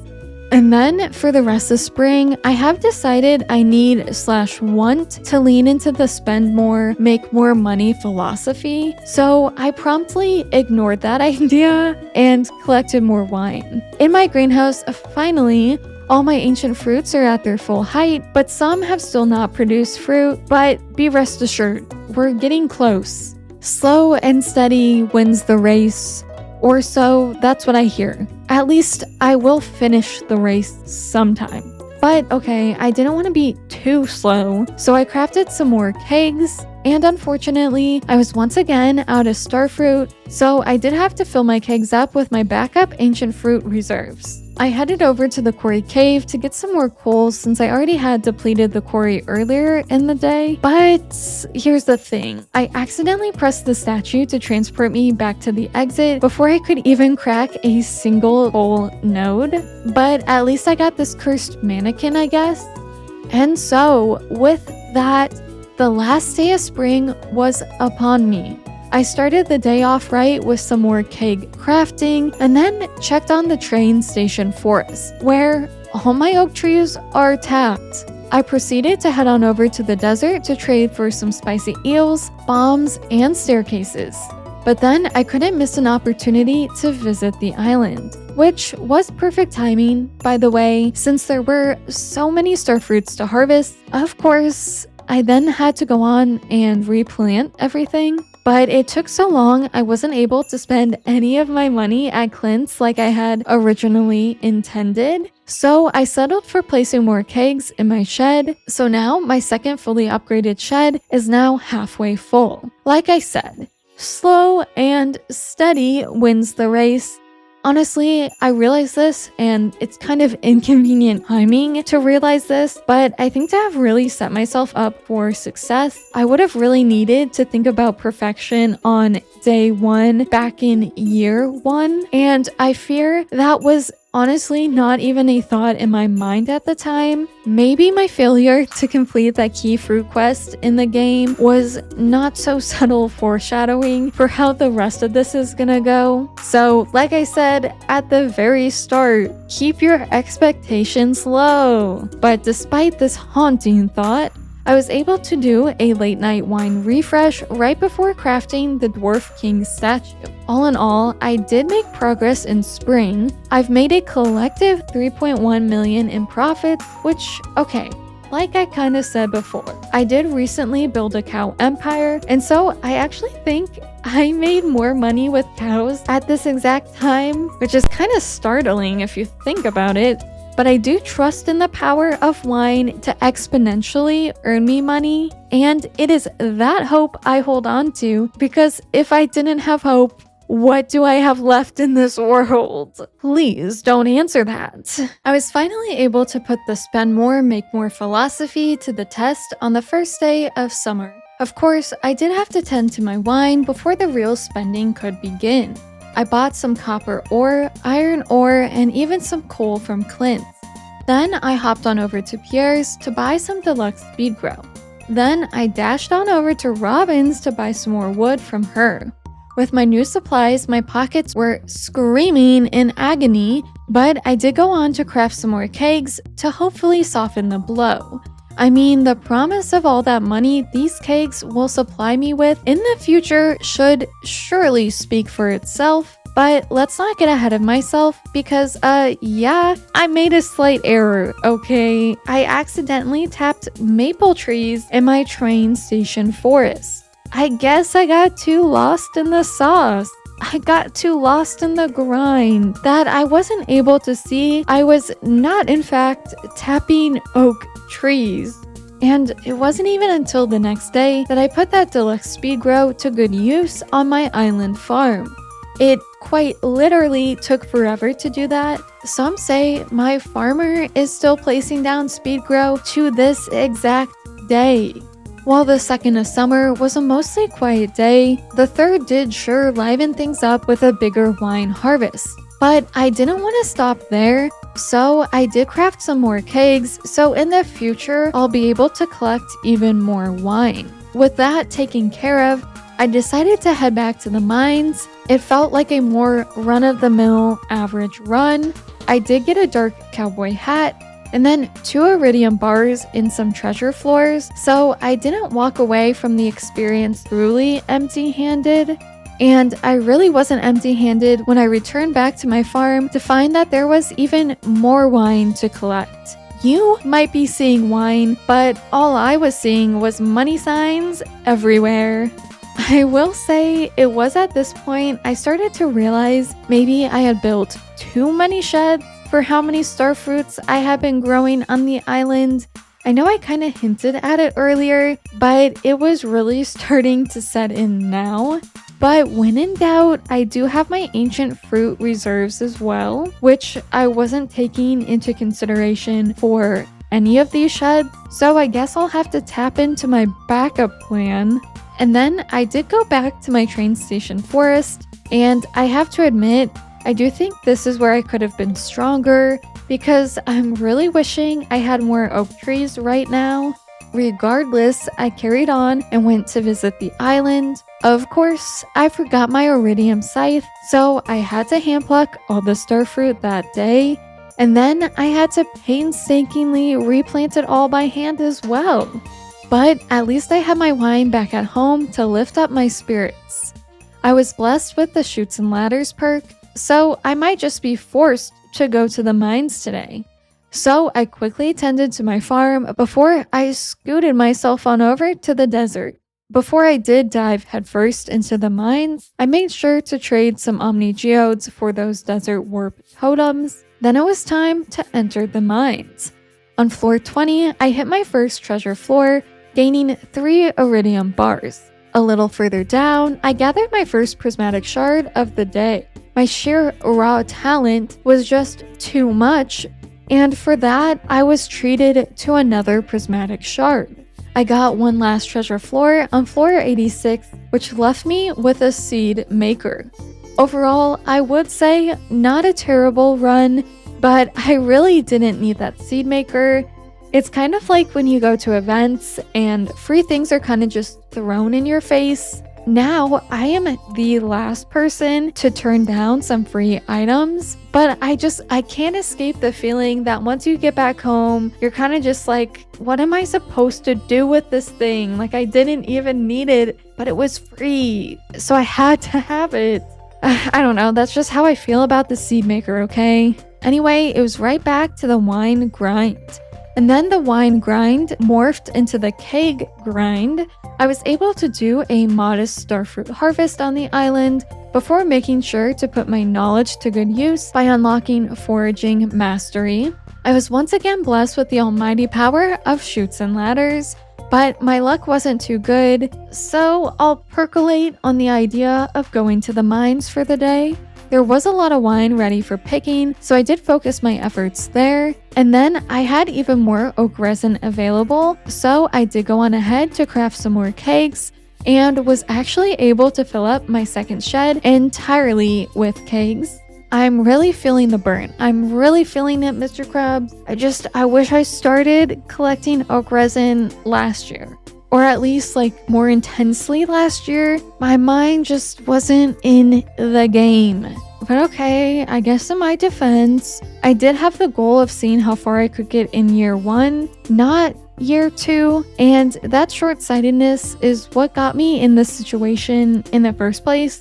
Don't get me wrong, I am actually having a lot of fun doing this, and I'm surprisingly even having fun grinding out everything. I can already picture it though, like I just know this might be painful for those of you who are more optimally inclined than me. And for that, you know what, I am sorry. I did end up making my way over to the desert since it was a Sunday, and I did want to trade jade for staircases since, you know, I was just so happened to be in the area. I couldn't resist the call to the mines. So in I went. Floor 46 held my first treasure floor with some lame Omni Geodes. I already have way more of those than I could ever want. But in more exciting news, I did get my hands on a prismatic shard, and then a little bit later, I did get another, which was quite nice because that meant I was able to collect 4 prismatic shards this week, which meant that I could finish my key quest that I had picked up earlier in the week. Look at those beautiful, beautiful wine profits roll on in. I was both collecting wine while also crafting more kegs to ramp up production. But this time, for real, my second shed was full. I think before it was actually almost completely full. I had kidded myself into saying it was full. And so now work on my third shed begins. Of course, I had to check the island farm where I was able to harvest more starfruits, but I will need to fork over a fortune for more seeds soon. While I was there, I did turn in the quest to Birdie because I did think I might want some fairy dust so that eventually all my kegs can be on the same timeline. Birdie gave me a nut, so I'm now sitting at a pretty 21% perfection. The next day, I checked my luck and it was good. But first, I did have to take a peek in on my wine, but nothing was ripe for collection, so it was time to head on back to the mines. Honestly, it's like my third home away from home. I did pick up the second installment of the Way of Winds, and then I bought some more starfruit seeds before I stepped foot back into those mines. And oops, okay, I did pick up the key quest for the Skull Caverns to be dangerous, and I truly thought it was the one for the regular mines. My bad. I was not mentally or quite frankly physically prepared. But I'm here, so I might as well commit. And so I was truly fighting for my life in there. But no amount of attacks could keep me down. Thankfully, I did manage to encounter some treasure floors. I got an apricot seed on floor 51, a blue cowboy hat on floor 70. On floor 100, I got some bombs. My luck isn't feeling too lucky in my humble opinion, because what are these rewards? Despite these lackluster items though, I did manage to make it to floor 100, and so I left. I got straight out of town. Goodbye, see you later, get out of here, dangerous mine. And so, on day 150, I turned that luck all the way around, all 360 degrees, which yes, does mean I am right where I started. I had lots of wine to collect. These hands are permanently stained from all this wine, but it is a price I'm willing to pay. Well, a price I am actually willing to be paid, am I right? On top of it all, I had tons of starfruit to harvest on the island, but it did take almost the entire rest of the day to harvest and replant everything. If I could get my hands on some Junimo workers, that would be great, and it would be even better if they didn't take up any space. Since I was nearby, I did hop on over to that golden walnut room. I went ahead and traded for Pierre's stock list and the key to the town. I am slowly working my way on Pelican Town domination. No one is safe from me. Try and lock your doors, I dare you. And if you think things couldn't get better, well, please try and be a little bit more optimistic, because yeah, I had even more wine to collect. To collect right into my mouth. Slip of the tongue again. I swear I really did mean more wine to collect. Trust me. I mean, you don't even have to take my word for it, because look at all these profits. 300k. That's over halfway to one perfection waiver, which is a little over 0.5% of perfection right there. It is year 2, so I no longer feel that crushing societal pressure to attend festivals. I may have succumbed to such a pressure in year 1. I was a newbie after all, but I am such a recluse that I find comfort in the fact everyone probably has forgotten about me. But guys, you certainly understand. It's that millionaire mindset in me. It's like the little Monopoly man is taking up residence inside my body. And that man forced me to go to the mines. But oops, I guess I accidentally turned them dangerous when I really thought I had turned them off. So, actually, let's not go into the mines today. It's not me quitting, it's called a change of plans. I can think of something else to do, something that's not the luau though. I completely switched things up and went on over to the volcano mines, hoping that I could get my hands on some good loot, but there was really nothing to write home to Pelican Town about. I decided to keep my eyes on the prize, the mines. So I had to do the painstaking chore of tracking down Pierre all the way to the island to give him the stock list I found. You really think he'd have better managerial skills? Or wait, never mind. I see what Mr. Key did here. Mr. Key fully stole the stock list from Pierre so that Mr. Key could profit off of it. See, that little millionaire man inside of me keyed me in onto that little detail. There was nothing else to do on the island, so I zoomed over to Skull Caverns, where I did in fact encounter a treasure floor on floor 21. It had some cinder shards. It's not like I was just on the island and could have sourced those cinder shards from said island. No, don't be ridiculous. That would make too much sense. In happier news, I did manage to get these wine-stained hands on another prismatic shard.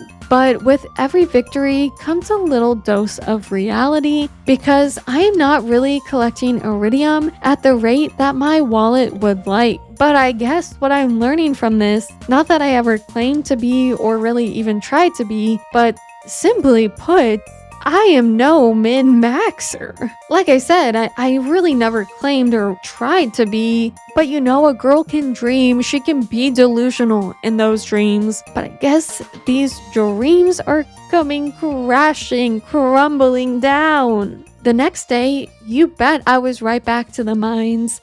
I mean, my luck was good, and I'm getting into a groove, so it would just be a shame, a travesty even, to not go. I got an unassuming treasure floor on floor 18 with some artifact troves, and then on floor 20, you might not believe this, but I did stumble my way into yet another auto-petter. I guess I'll take it. I don't know if this is a sign to build another barn or coop. In the case that it is, well, I'm just gonna flat out ignore that sign and keep right on in the mines. I was able to get my hands on another prismatic shard and then ended the notable loot with a red slime egg on floor 67.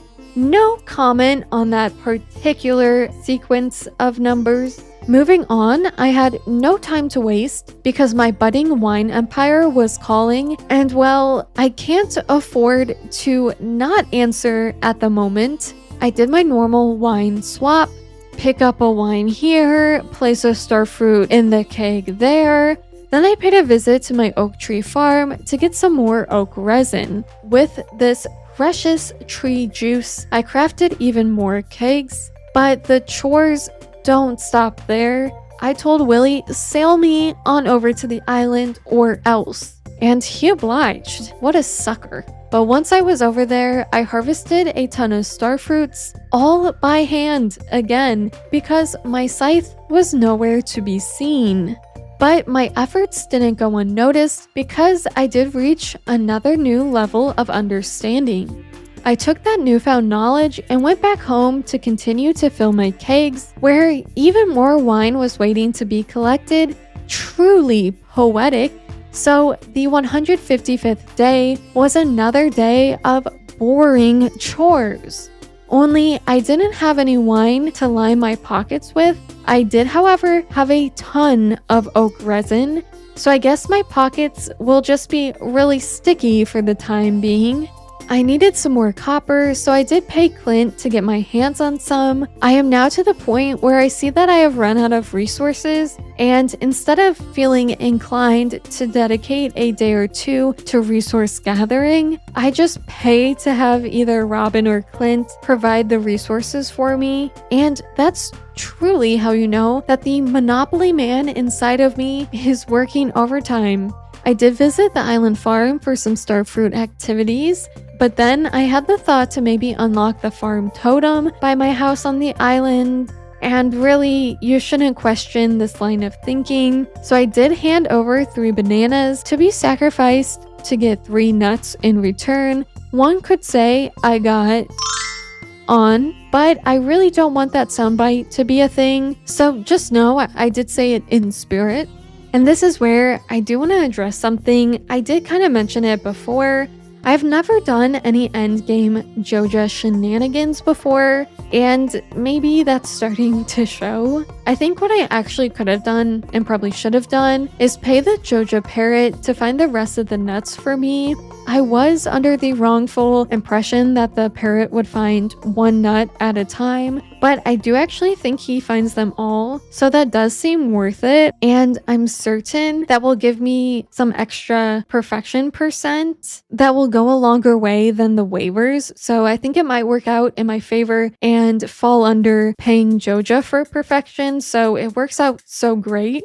But just so you know, I did not realize that within these 200 days. And so I could have actually bought even more of my way to perfection. And that thought will haunt me. And it will now haunt you too. Anyway, on a more fun note, I ended the day by crafting some more kegs, which does mean I'm now close to having 3 full sheds of wine.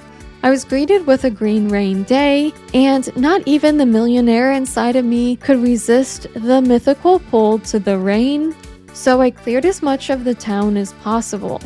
I made sure to put my knowledge to good use and did finally unlock fishing mastery, after which the clearing continued. The next day was mainly occupied by wine. I had some more wine to collect and more kegs to refill. And I'm so close, so close to having that third shed full. Literally, I'm just one measly keg away. I did find some straggler oak resins ready on the 158th day, so I did snatch those up so I could go on to craft some more kegs, which does mean that third shed is full, and I'm now working on filling my fourth shed with kegs. I told you earlier, the grind, it never stops. So I headed on over to Pierre's to buy some fairy rose seeds. With those seeds in hand, I headed on over to the island to first harvest some starfruit and then plant some fairy roses. I wanted to be able to craft fairy dust if needed. The fates were not too pleased with me, but this farmer had been away from the mines for far too long. I mean, come on, I've been doing too much farming recently. It's time for a change. So after buying way too many bombs, I headed back to the comfort of Skull Caverns. Despite my less than desirable luck, I fended pretty well for myself. A mummy dropped an animal cracker, and I did manage to get 2 prismatic shards out of the entire run. So all in all, really not the worst day. By now, you probably know that if wine is ready, I am right there to collect it and refill those kegs. I have a little morning routine of my own, kind of set in stone. I wake up and then head over to my sheds. I have to check on each and every shed since none of them are fully on the same schedule. And after tending to that, I check my greenhouse and then I do make my way over to my animals. I've not really waved from this routine, so just know going forward, if I don't necessarily mention it, I didn't forget to check. I just think a side effect of doing the wine grind is that things can get a little bit repetitive after a while. What isn't unusual, well, I guess that is up for debate, was the fact I did forget my scythe when I headed on over to Ginger Island. So once again, I did have to harvest my starfruit the old-fashioned way. Whoever inherits my farm is not going to know how easy they have it. I wish my good-for-nothing grandpa would have thought to have done the same for me. But maybe that's why I did outlive him in this game that doesn't believe in permanent death otherwise. Concerned Ape made a death exception for my grandpa, and you know what? Yeah, I can see why. And I can especially see why grandpa had that rickety old bed in the intro cutscene. The man quite literally left me with nothing. My legacy is gonna be one of automation and luxury. Grandpa could never. Anyway, this was a good wine day for me, so I was able to increase my wine profits from 300k to 400k, and I woke up to good humor, so I did forgo my normal wine check to head on over to the regular mines to go on ahead and buy more bombs. Then it was time to put those bombs to good use in the desert. Sandy is never going to know what hit her, quite literally. On a more serious note, do you think they can feel those bomb vibrations in the casino? Surprisingly, my good luck was not filled with a ton of treasure rooms, but it was filled with a ton of prismatics. Because I got 1 prismatic, 2 prismatics, 3 prismatics, 4. I also got a bit more of iridium ore, which is really what I'm here for in the first place. The next day, I was back to the desert, but this time not to have fun frolicking my way through the mines. No, I had to spend some, or well, a lot, of my hard-earned gold on starfruit seeds. I did check on the island farm, but no starfruit needed plucking, so I headed back home to craft more kegs. And just like that, my 4th shed is now over halfway full. I hit up the quarry and managed to get another prismatic shard there. They're just attracted to me and my aura at this point. I started chopping down trees, and oh, I clearly wasn't lying, because guys, I got yet another prismatic shard. When I checked my wine in the morning, there was none ready, So I said hi to Clint and bought some iron and copper ore from him. He doesn't know it yet, but soon he will not be the only one doing the cracking when 1.7 comes out. And that thought might be haunting to some of you. After that friendly visit, I tended to my vacation farm, and it's a good thing I did because when I returned home, there was some wine patiently waiting for me. So to celebrate my wine harvest, I did craft some more kegs. You can never take a day off in this game. Well, unless you're Pierre, you can, or Marnie, or even Robin. They all take days off. They should learn from me, honestly. Prepare yourselves, please, because the next wine harvest... I know, no one has ever made wine at the pace I have. It's almost unbelievable. But what is believable is that I finally had enough taro tubers to get this absolutely perfect hat. I have been drinking Joja Cola so much, it has turned me blue. And into a bird. I'm sure that side effect was written somewhere on the can, but hey, I never said I could read, so that's unfortunate for me. I proceeded to craft an iridium band, and then I headed on over to the regular mines to collect some more fiber because I do want to craft that statue of blessing. And you're really not going to believe this, but when I got back home, I had a historic 3 more wines to pick up. I checked the TV, and unfortunately, luck was not on my side, but I was blessed with luck, so who even cares? Not me. Let's head to the mines. I did trade 3 of my prizzies for a rock candy, and then I descended into the unknown. There were some underwhelming treasure floors before my first prismatic shard found its way into my clutches. That was then followed up by an underwhelming treasure floor of 4 quality sprinklers, but I chased that down with yet another prismatic shard. Unfortunately, floor 100 had an auto grabber and not an auto petter, but at least that treasure floor was once again followed up by another prismatic shard discovery. There was only a little bit of wine at the ready, so I did go on to craft a little bit more kegs just to balance things out. The island was even more underwhelming with no starfruits to be harvested, so to lift my spirits up, I headed on over to the desert, and honestly, it was pretty uneventful since I did get a late start. Fortunately, by the time the next day rolled around, I did have more than a couple wines ready. After filling all my kegs back up, I'm starting to run out of starfruit. If only my starfruit had been ready to harvest the other day when I checked the island.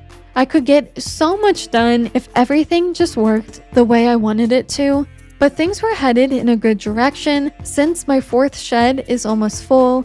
I just need 2 more kegs and then I can begin to set my sights on my 5th shed. Even better, there was a little starfruit to harvest on the island, so maybe I spoke too soon. As the last day of summer rolled around, the lack of wine was truly kind of underwhelming again, but I kept it together for you. There was also no oak resin ready, so screw it. You know what? Let's go back to the mines. My first treasure floor had 3 iridium bars waiting for me. Yeah, you're going home with me. I found another lucky ring, and truly, that's quite lucky. I feel like this save has some very lucky drops. And honestly, that double lucky ring must be working because I then found my first prismatic shard. My entire game freezed on floor 90 something. I was simply too powerful. My ambition too strong. But eventually, I did win out against the freeze. Yeah, I am just that powerful. And I did continue my descent. The floor 100 treasure floor was lame, but I did find yet another prismatic shard, so I will go on to dry my tears with those 3 shards. And with that, I am now officially halfway through year 2. And things are simultaneously going better and worse than I thought. I really wanted perfection this year, but I think it's safe to say officially my wine operations didn't quite ramp up soon enough for that to really be possible. So maybe I'm just not as powerful as I thought. But I will say things have been picking up a lot in summer, so I do think I'm close to being able to see the fruits of my labor soon. My alcohol fruits, that is. In this time, I did manage to get almost 4 full sheds of kegs and a total of 7.5 million profits. If you think about it, 7 million is close to 10 million. 10 million doubled is 20 million. And 20 million is half of the 40 million I need. So yeah, I'll get there someday. Honestly, I never knew how much work would actually go into this because, well, I've never pushed wine this far before. And it's just reconfirming my thoughts that if you are built to start out this way from day one, you're just built different. The first day of fall was off to a good start, so I do hope that's a good omen for the rest of this season. I had tons of wine to retrieve from my kegs, 202 to be exact. And my greatest fear in life has come true. I have run out of starfruits to fill my kegs, a fate truly worse than death. But luckily my island farm was there to save the day. I had plenty of starfruit to harvest there, so I did make sure to replant before zooming back home. I crafted some more kegs and was able to fill shed 4, so progress on shed 5 officially starts now. This is literal music to my ears. 600k profits for all that wine for the day. And then it was like Groundhog Day. I yet again had a lot of wine to collect. Oops, I guess I let my animals run out of hay. My bad. But in my defense, they're pretty self-sufficient. They have an auto feeder and an auto petter. What do they even need me for at this point? I really hope they don't get like fully sentient anytime soon is all I'm saying, because I feel like they might turn on me. I went to craft even more kegs, but once again, I am so close to running out of starfruits. Please keep me in your thoughts. This time, there was no island starfruits to harvest, but I did have some fairy roses at the ready, which at the rate I'm burning through my starfruit supply, I won't even need the fairy dust because even if I used it on my kegs, I might not have enough fruit to replenish them with anyway. I had even more wine ready when I got home. I didn't have quite as many profits as the other day, but I was pretty close, which means I've already started off fall with 1 million profit. While there were still no starfruits to harvest over on the island farm, I did place down some more sprinklers to try and get as much space as possible. I will need every last tile I can get out of this place. No tile will go untilled. With no wine to harvest paired with some good luck, on the 172nd day, it was time to revisit the mines. I traded for another rock candy and decided I had nothing to lose, so I chomped down on the rock candy, excited for what treasures I might find. My first treasure floor was on floor 12. I got 2 iridium sprinklers. Those would have been nice yesterday, but who's really keeping track of the days? Oh, me? I am? Well, at least I got my first prismatic shard, and well, my second. I couldn't have just 2, so I did find a third, but then that third one naturally needed a pair, so I did go on ahead and find a 4th one. Floor 100 was an insult to mankind with 4 quality sprinklers, and floor 101 was just okay with 5 golden mystery boxes. My last good loot of the day was my 5th and final prismatic shard. I could definitely feel the prismatic effects of the rock candy, but my treasure floor luck could have been better, at least better for having eaten a rock candy with my lucky ring. I had to catch up the next day with some chores. It took all day to tend to my wine, craft some more kegs, harvest some starfruit, and then recheck my kegs. I had some more wine at the ready, but it was I who was not ready. I had to head to bed before I could pluck that wine from my kegs, but at least that meant I had more wine to collect the next day. For some reason, I did have it in my head that it would be another starfruit harvest day, so I did go over to Sandy's to buy some starfruit seeds before heading on over to the island. I was greeted with nothing. Yeah, there were no starfruits to be harvested in sight. But at least I'm stocked up on seeds, I guess. I did redeem some key gems for the Junimo chest. I placed one on the island and one back home. I did end the day by chopping down some of my maple tree mistakes at the train station. And yes, an animal cracker fell from one of these trees. I didn't even know that was a thing, but it is like a nice little reward. I placed that animal cracker on one of my sheep before crafting another iridium band. Band in hand, I went to Ginger Island. Putting the forge to good use, I combined my iridium bands with 2 luck rings, double protection for me and the man inside my body, because yes, he is still there. With the time left in the day, I decided to stay on the island and hit up the volcano mines. Only I was hit with utter sadness as I saw a dragon tooth drop, but my pockets were full, so the dragon tooth turned to ash. And my hopes and dreams along with it, honestly. Another day full of chores was upon me. I did my farmerly duties before checking on my oak resin reserves. There was actually a train at the train station. Rude. After waiting for the train to collect my oak resin, I had to buy iron and copper ore and some wood to have all the supplies for more cakes. But before I could craft anything, I knew there would be some fruit ready on my other farm, so I headed on over to the island, which was a good thing since once I found my way back home, there was a lot of wine to grab and replace.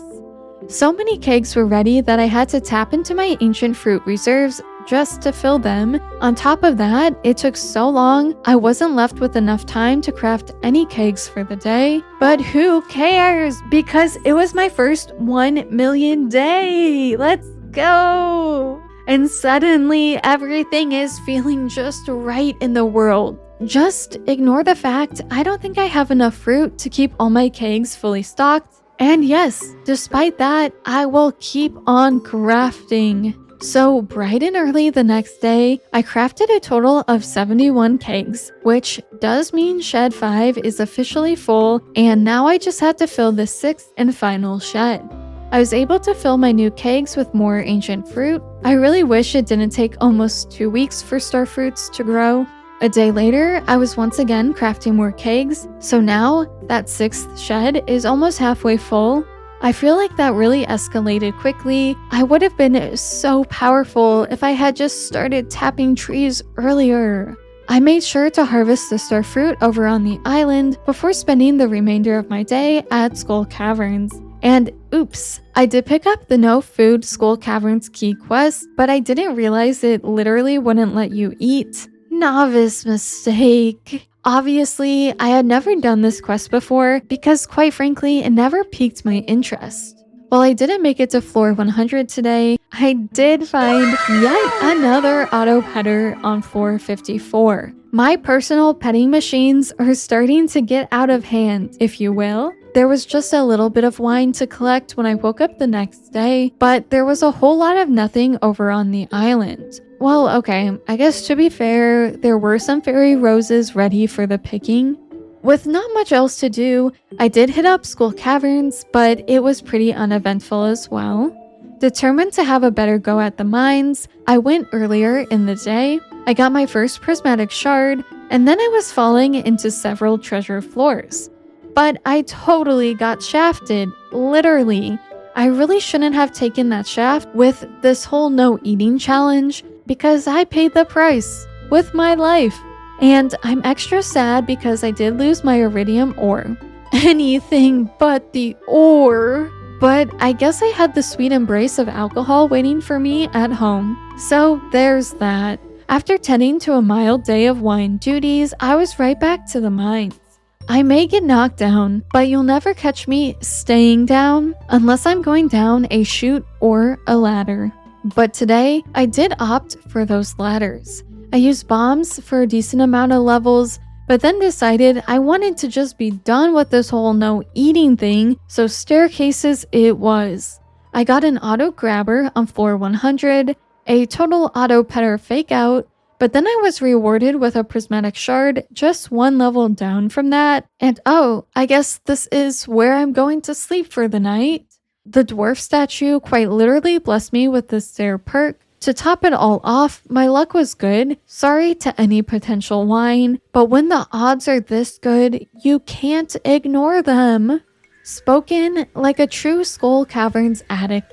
Yeah, I'm an addict, and I'm proud. I got 1 prismatic, 2 prismatics, skipped to over floor 100, and then I found my 3rd prismatic, and then my 4th, and my 5th.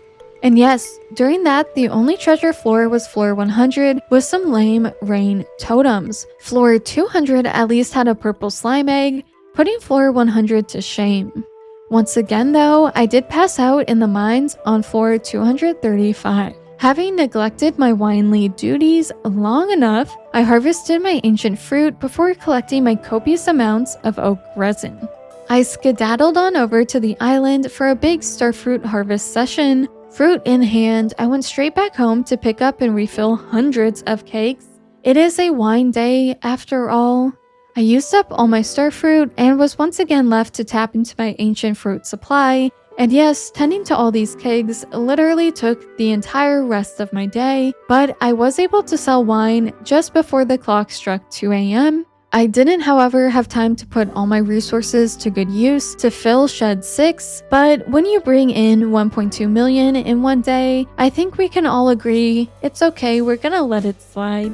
It was a big day, even though I had little wine to collect. It was time. It was time to fill Shed 6 completely to the brim with kegs, which now means all 6 sheds have 137 kegs, which means I have 822 kegs. And yes, I did just now fully calculate that as I was writing this, which does mean I definitely don't think I have enough planted fruits to keep all these kegs in continuous use. But don't worry, I have a plan for that. A rather sweet one at that. Have you seen a more beautiful sight? As I was filling up kegs were finishing their wine production. It was like a well-choreographed dance. I placed my extra kegs at the bus stop because I'm going to test out that mead method that I mentioned earlier. I then spent the time catching up on animal products since I couldn't get to the island because of the fair. I mean, okay, to be fair, I could have if I really wanted to because I do have the supplies for another totem, but simply put, I didn't want to. And oof, ancient fruit wine just can't compare to starfruit wine. Now that was spoken like a true wine addict. On day 185, I decided to celebrate the fact I had 6 full sheds of kegs. At this point, I knew I wasn't getting 100% perfection this year since I will be buying the rest of my perfection percent, so to at least feel somewhat accomplished and qualified, I did finally spend the money to have the movie theater built.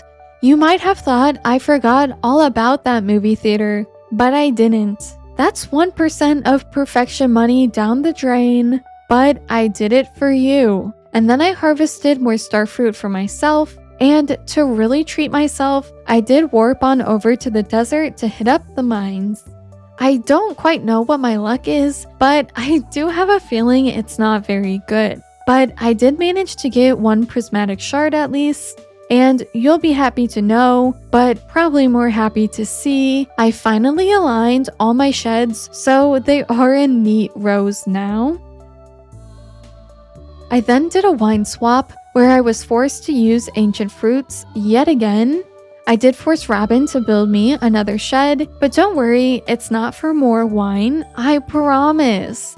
Since I have the time now, I decided to test out filling it with some garden pots so I can get some more starfruit. Only with these ones, I will have to use retaining soil, so I won't be able to use any speed grow on them, so it's guaranteed that that full 13-day wait will be absolutely brutal. I made a quick visit to the desert to turn on the dangerous mines, since I do want to see if I can farm some radioactive ore. There was an insane 1 starfruit harvest over on the island, but then I realized I had a whole stash of starfruits in my Junimo chest, so I didn't need to use those ancient fruits earlier. A grave mistake. I ended the day putting more kegs at the bus stop and crafting more crystallariums so I can descend deep into the dangerous skull cavern. On the 18th of fall, I went ahead and crafted 137 garden pots before tending to my wine. I ended up using all my available starfruits, so I took a brief intermission to visit Ginger Island, where tons of starfruits were waiting for me. Just in the nick of time, I was able to make it to Sandy's shop to buy both starfruit seeds and honey. Then I resumed my wine productions before shifting gears to start on some mead making. The next day, I prioritized my wine before tending to the mead at the bus stop. I had Robin upgrade my 7th shed, and then I was right back in the mines. I did have a few treasure floors before I got a good one on floor 31 with my first and only prismatic shard of the day. A monster dropped their literal soul. Sir, you might want that, but I guess I did kill you, so you know what? I will take your soul. At the end of the day, I only managed to get 20 radioactive ore, and I did bring in 18k from mead, so the jury is still out on whether or not the mead method is truly worth it. Since there was no wine to collect, I made sure to collect the mead that was waiting for me at the bus stop. I then had a modest starfruit harvest on the island before putting my efforts into finding more cinder shards, so to the volcano mines it was. After just a little time spent in the volcano, I had enough shards to trade for the deluxe retaining soil. With that new recipe in hand, I took my knowledge back home, where I did a second round of mead collecting, bringing in 40k profits from mead this time. The 190th day was a good luck day, but it didn't really matter since I knew I had a lot of wine to tend to. And so the caverns could wait, my wine could not. It took so long to fill all those kegs. I once again found myself left with no starfruits. This time though, I was almost out of ancient fruits as well. It really is a good thing I built that starfruit shed. I will be needing that. I did still have time to go collect my mead, so I did that, and you're going to be impressed. I crafted a whole 7 deluxe retaining soils. I couldn't craft any more because I had run out of fiber. I did go ahead and place down my garden pots just to try and kid myself into thinking they all had the proper retaining soil. And I'm still moving up in the world because I did make 1.4 million. I was then faced with another chore day. I had more wine ready, but this time I did run out of ancient fruit. Even worse, there weren't a ton of starfruits to harvest on my island farm because even with the help of these extra starfruits, it wasn't enough to fill up all my available kegs. The horror! So I guess I really won't be needing any fairy dust around here. To make myself feel just a little better, I did swap some mead for honey at the bus stop. And then I started the day with some more mead. Fortunately, there was another starfruit harvest on the island, so I tended to that before placing the fruit of my labor into my empty kegs. And now I can just let out a sigh of relief. I really needed that. I did go on to craft some more kegs for the bus stop, filling those up with more honey. I feel like I'm getting really close to being on maintenance mode, and I'm so excited for it. I have worked almost 2 hard years for this. Once again, since there was no wine to collect, I was out at the bus stop swapping mead for honey. I headed on over to the regular mines to collect some fiber since I don't have the fiber seed recipe. And my theory is confirmed. This save is animal cracker blessed because one of the monsters dropped one and then I found another animal cracker from a barrel. I've never felt like I had 2 lucky rings on than in this exact moment. I made sure to place those 2 animal crackers on 2 sheep before doing a meat swap. I then headed on over to Sandy's to buy more honey from her. I followed that up with a visit to the island where I did have more starfruits to harvest. After which, I hopped on over to the regular mines to continue to collect fiber. Once I had enough to craft 130 deluxe retaining soils, I went back to the bus stop to swap more mead for honey. Then I went on ahead to craft those deluxe retaining soils before it was time to slumber. I made 130k from mead in one day. Not too shabby, but to be fair, it does take 2 hours in game to just do 1 round of collection.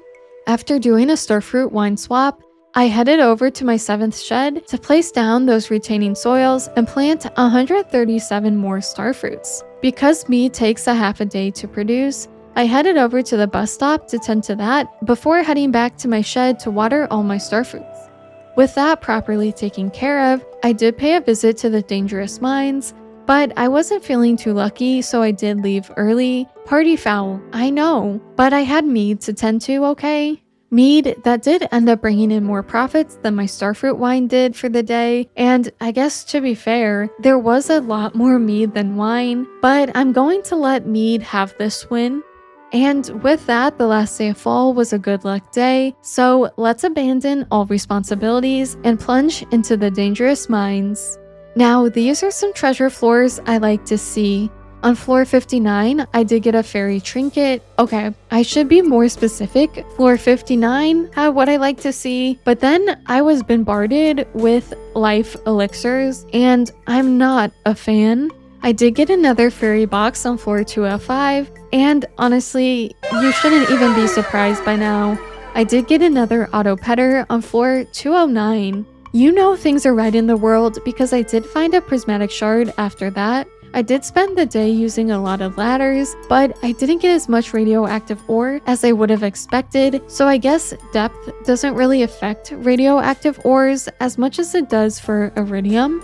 I was trying to place my auto petter down when I passed out right next to my bed. You really can't have your cake and eat it too, I guess. Anyway, I did end the fall with 16 million in total profits, so I have over doubled profits from last season. But who thinks I'll be able to make it to 32 million in one season? Any takers? No? Okay, well, let's stop wasting time. It's time to head into winter. Just like fall, the start of winter was super busy, like extraordinarily busy. I didn't even have to do a wine check of the shed because I just knew it in my bones that the wine was ready.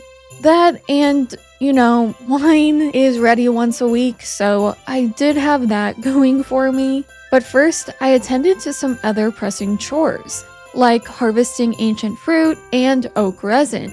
I did a quick as I possibly could, mead turnover, then I was straight to the island to harvest some starfruit and replant them.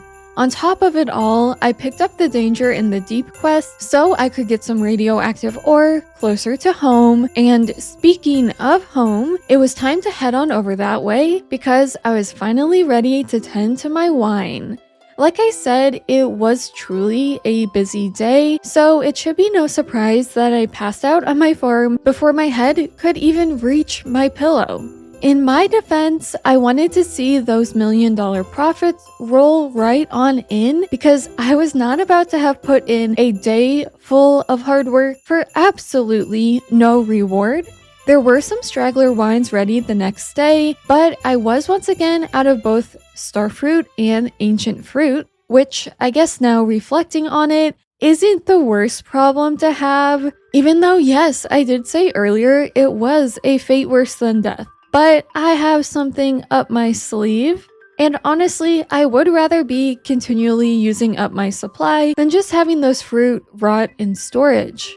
And I can't lie, I did have hopes that I would have so many ancient fruit at the end that it would help propel me to perfection, and obviously that's not going to happen. It's just not in the cards for me. I am naturally inclined to say maybe you should hand me a new deck of cards, but you know what? I am having fun with this one. I did head on over to the mines, but in all my excitement, I did go over there without a proper source of food. So after around 20 levels, I did head on over to the bus stop to start swapping out mead for honey. And then while I was at it, I did fill up the empty kegs in my wine sheds with honey as well, so that they didn't remain empty. When I had more wine ready the very next day, I once again filled them with honey, and then I did tend to my bus stop kegs. Since I was blessed with extra luck, I was right back in the mines on the prowl for some radioactive ore. Somehow, I once again was able to find yet another animal cracker, and by the end of the day, I did reach level 60, so I am halfway to the bottom of these oh so terrible, oh so dangerous mines. Currently, I do have a nice 10 million in my wallet. I do wonder if any of it is insured. Like, surely it's not safe to keep that much money on my person, but maybe that's also why I've been a recluse. I didn't want villagers to see me grow such wealth. I mean, they do say if you win the lottery, you shouldn't tell anyone, so I've been playing the long game here this entire time. It's not just because my farmer is antisocial. No way. I was able to replace some of my shed mead with ancient fruits, and then I made sure to place my animal cracker on one of my sheeps. Heading on over to the bus stop, it was business as usual over there before heading on over to the island for a modest starfruit harvest. But then it was time to get right back to the mine. I didn't realize you could get a nauseous buff. I swear, I've never gotten that buff before, and so I really did pay the price with my life, and I'm just realizing this Joja run, I have encountered quite a few new things I've never done before. My man Clint did find me. How in the world did I lose my master slingshot? That is just plain rude. So fine, I headed on over to the Adventurers Guild where Marlin was holding my goods hostage. I have medical bills to pay for now, but sure, yeah, go ahead and charge me for my own property, why don't you? This loss of money motivated me to do a second round of mead collecting. And because I did that, I was able to bring in 200k from my meat profits alone. And you will not see me whining about that, even if there weren't any wine to collect today.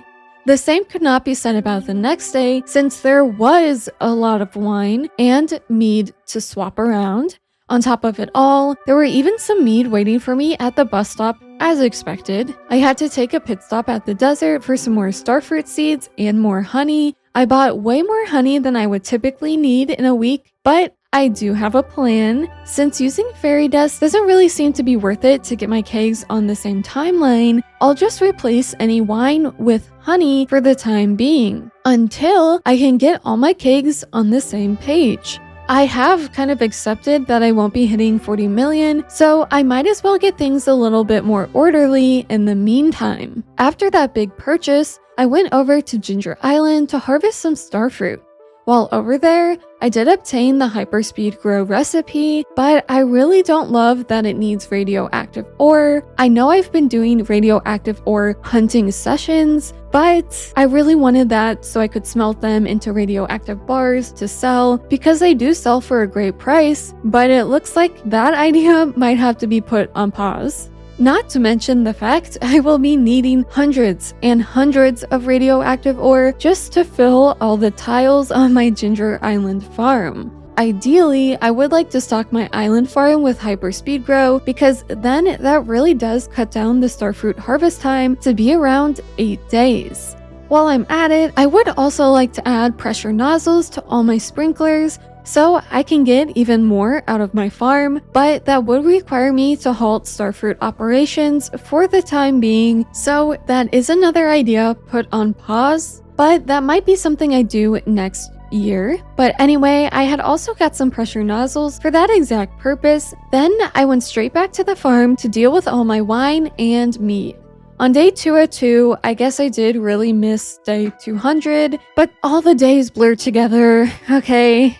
Anyway, I did start this day off with even more mead, but it honestly took forever. It is a bit of a time sink, so I wonder if I could work on getting hoppers for these mead kegs. This might actually be a worthwhile cause for the hopper. And so with that, I headed on over to the mines and just decided to use staircases to get my way to the bottom so that hunting for ore would be easier and I won't feel like I'm racing against the clock. But like I said, I'll be needing like 600 to 700 radioactive ores, so please do wish me luck. I will be needing it. Then I was back home collecting mead in wine sheds.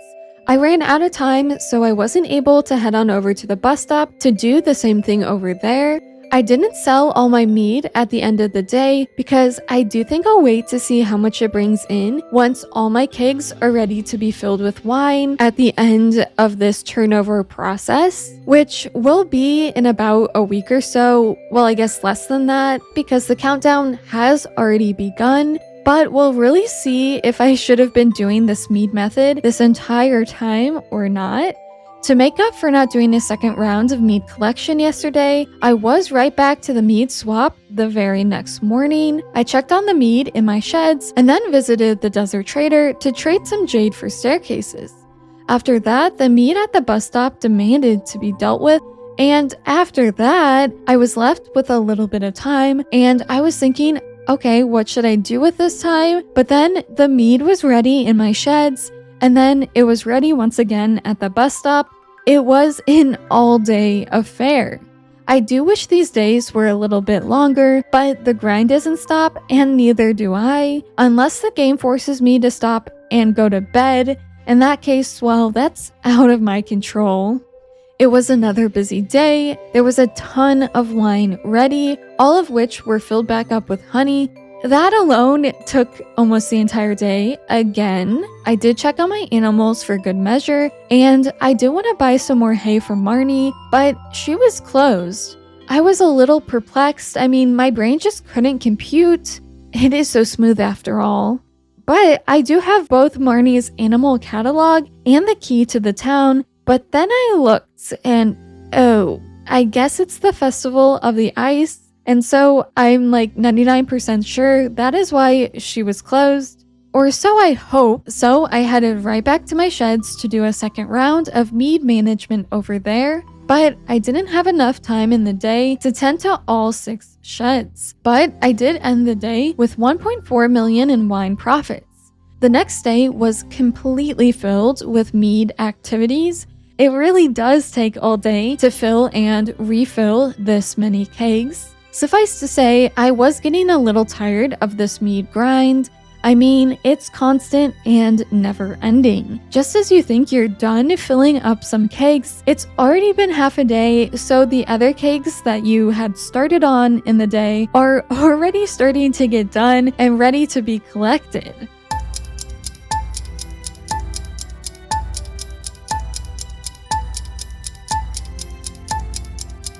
So, to speed things up, I did finally put that fairy dust recipe to good use. I did have a smaller amount of kegs that were still churning wine, so I went ahead and used the dust on them, but I knew I probably would want a bigger fruit supply, so I did go ahead and place honey in those kegs for the time being. There was indeed a large starfruit harvest on the island, so I did take care of that, which means I will finally be able to leave this mead purgatory, this mead hell I have been living in. I will say something going for mead is that it is nicer to put honey in kegs since you can't eat honey, and I haven't quite perfected the collect and place method for fruits without getting the dialogue asking if I want to eat my fruit here or there. So in that regard, it has been nice to not have to deal with that. But if you haven't noticed, I haven't had time to do anything but mead.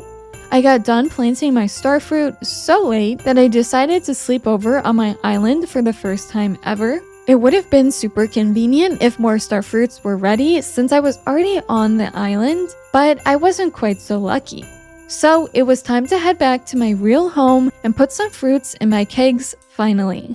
I once again ended up using all my starfruits, so I did have to tap into my ancient fruit reserves once again. My fruit shed has yet to yield me any fruit. I forgot how slow growing the normal seeds are. And well, I did end up using all my ancient fruit as well. So only 2 kegs were filled with honey in my sheds at the end of this entire process, so not too bad. I did check on my starfruit shed after everything was said and done, and thankfully it looks like they are done growing.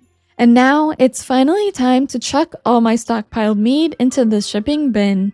Okay, mead is really giving wine a run for its money. In about a week, I did earn 2 million gold from my mead. Granted, my life was consumed with mead and almost nothing else. Now, to be fair, before you go saying, oh, you made more with mead, you can't really compare my previous 1 million days to these mead profits since not all my kegs were full of wine during those times. So the next time I sell my wine will be the real test. Is mead better than wine? I have my thoughts, but we'll just have to wait and see. I was not used to starting off the day with no mead to collect in my sheds, but the urge to collect and swap was just too strong, so of course I tended to my bus stop mead before heading on over to Skull Caverns, which I do still have set in danger mode. I did get a few treasure floors before I got my hands on an animal cracker. There was a fairy trinket on floor 77, and then I got my hands on a precious prismatic shard. But unfortunately, I did only walk away with 11 radioactive ores, and that simply is not going to cut it. I went on and visited the bus stop and took care of business there before harvesting more fruit on the island. Once that was all settled, it was right back to Skull Caverns. I really should have brought more food, but that's a problem for future me. Oh, well, I guess present me is dying, but at least I didn't lose anything valuable like my slingshot or ore. Not that I really had much to lose in the first place this run. Instead of hopping back over to the mines, I just finished the day by catching up on my animal products and mead. Despite the somewhat displeased luck, I was feeling like it was a good day to go to the mines. I might be delusional, but all the alcoholic fumes have gone to my head, okay? And it was true. They really have gone to my head because it was not a good idea whatsoever to hit up the mines. Because I'll let you in on a secret, I was the one getting hit. All these monsters were after me, and there was barely any radioactive ore, so you know what? I just decided to leave and instead head on over to my island to do a starfruit harvest there. And then I did follow that up with a mead harvest. I'm getting antsy for my next wine harvest, but I really don't think I'll have enough to fill up all my kegs. And to think, I was originally going to build 8 sheds, or that was my plan. The next morning, I made sure to place an indicator garden pot in my house so I won't need to go check on starfruit every few days. I headed over to the regular mines to make it dangerous there since I've done some research and I think I'll have some better luck getting radioactive ore over there as opposed to Skull Caverns. Traveling back to the bus stop, I did a mandatory mead session and then I hopped on over to Skull Caverns to turn off the danger there. Hopefully, I will no longer be fighting for my life every step I take. Afterwards, I took the boat over to the island, but there was nothing to harvest, so I did settle for picking up the Prismatic Shard Key quest. Should be a piece of cake for me. The very next day, I was back on the island, but again, there was nothing to harvest. I had neutral luck, so I decided to head over to the dangerous regular mines with a luck buff to farm some radioactive ore, but I think I really need better base luck in order to do so. It was really slow going. I only collected 4 ore before I bought some starfruit seeds from the desert and then did a mead swap since I was in the area.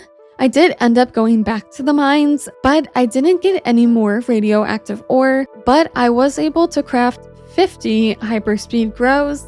Yeah, I'll be needing so many more of those. It was not in fact a good luck day, but I did manage to harvest 4 starfruits on the island before tending to my mead. In the mead time, I chopped down some wood before it was time to do another mead swap.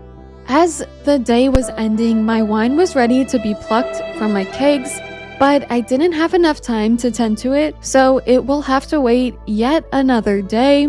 But I am excited to see how much money I will bring in tomorrow. Place your bets now. Honestly, you could probably calculate how much I'd make, but there's no fun in that, so place your non-calculated bets, okay? I had once again stockpiled my mead, so my weekly mead profits were 500k. That's 1% of perfection a week right there. Also, that does remind me, I did pay for the movie theater, but I haven't gone to see what it looks like. I really don't care for the movie theater, if you can't tell, but I had to do it, I had to finish it, or else. Anyway, it was time to tackle my 6 sheds of wine, but before I could collect any of that, I did head on over to the island to harvest some star fruit. I needed as much fruit as I could get before I started filling back up my kegs. Then it was time to do my weekly wine turnover. This time, sadly, I did have less fruit stockpiled, so I had around 4 full sheds of starfruits with 5-ish full sheds of wine once I had started filling kegs with ancient fruit.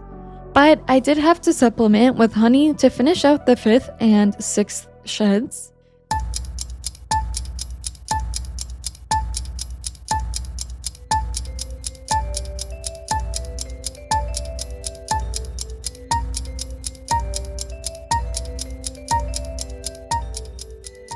Now, let's sell those 700 starfruit wines. I earned a total of 2.4 million, which is kind of comparable to mead, honestly, but it was a lot less work. Of course, also, to be fair, not every week right now will hit that 2.4 million exactly, but I do think for me, in these sheds at least, wine is more worth it, and you're not gonna convince me otherwise.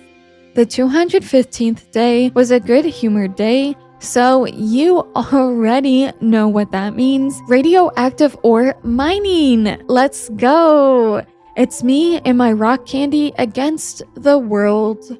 Already, this grind is going so much better.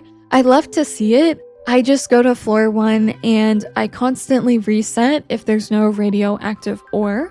I got a free pressure nozzle from a slime drop.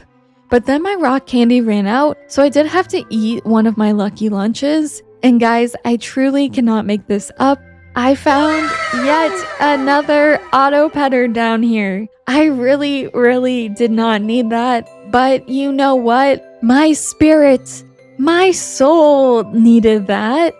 At the end of the day, I gathered 151 radioactive ores, which is a lot better than the 4 I got the other day. Going on a good luck day really does make all the difference.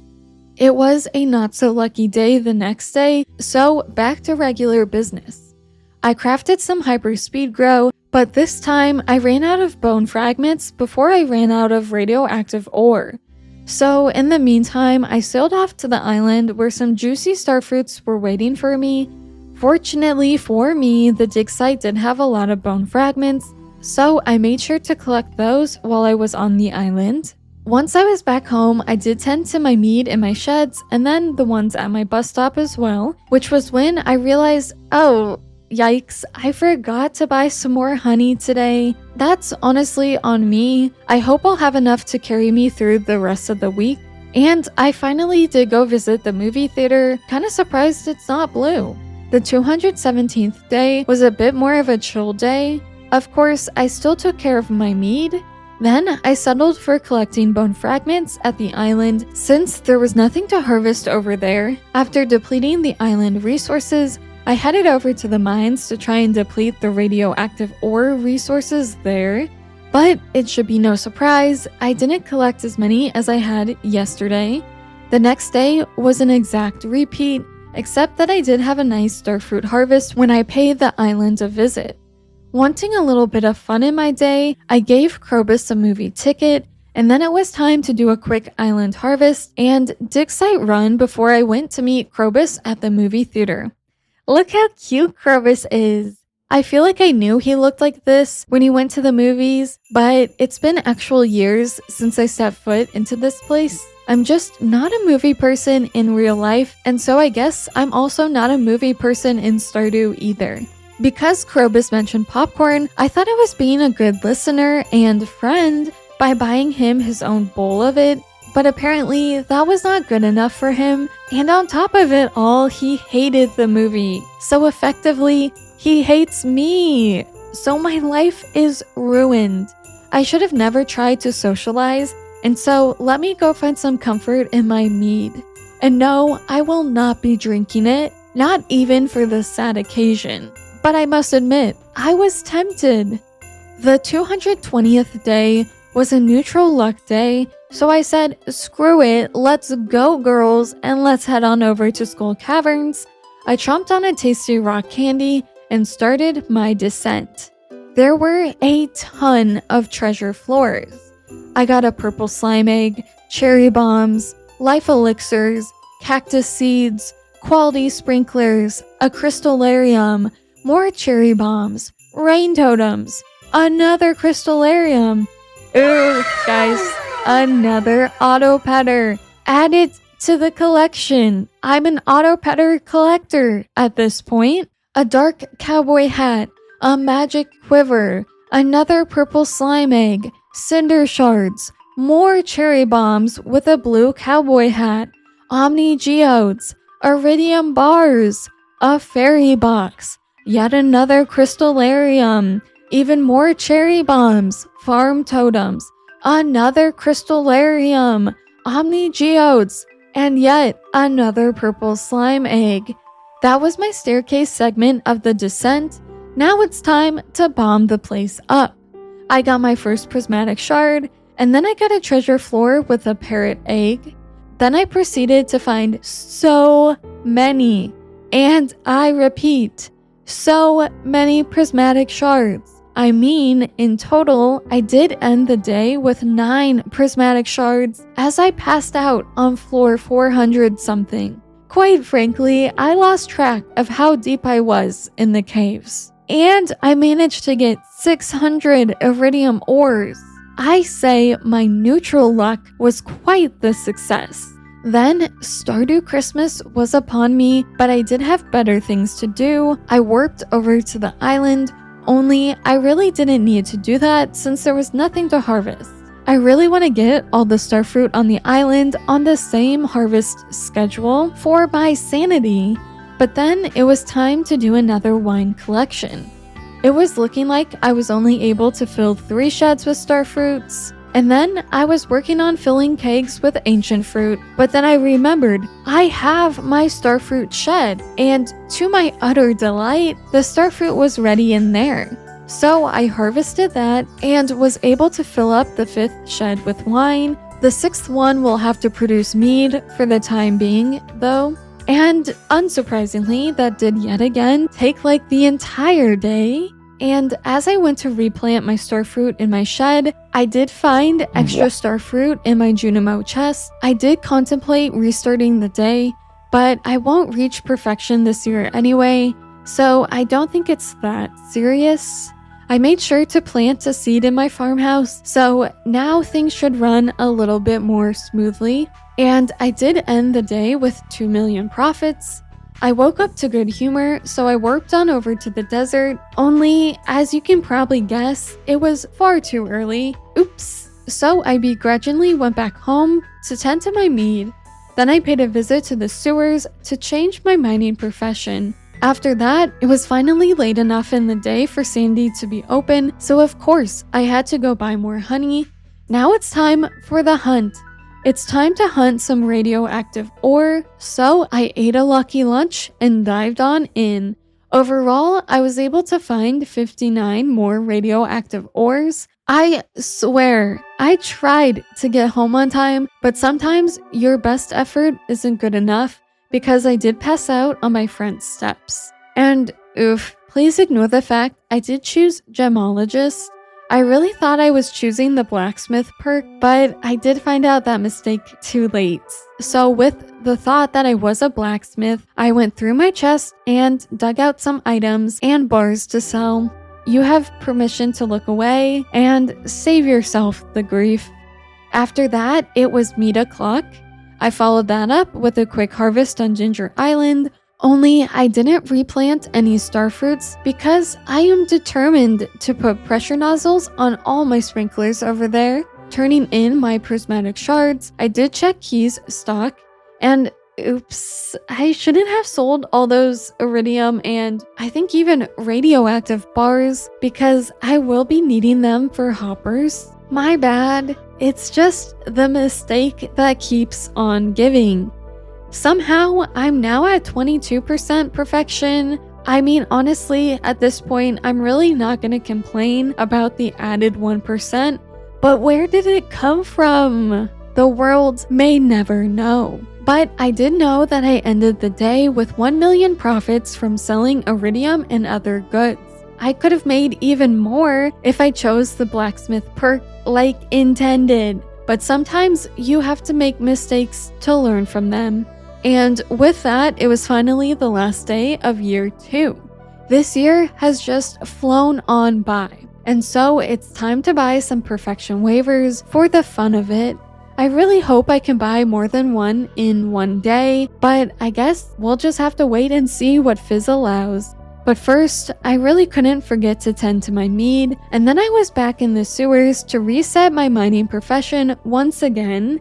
I really don't want to forget to get that extra ore perk because who knows when I'll pick back up this save. Okay, I'm playing it safe. Just to check, I am still at 22% perfection, You never know what can happen, okay? I had to check for safe measure.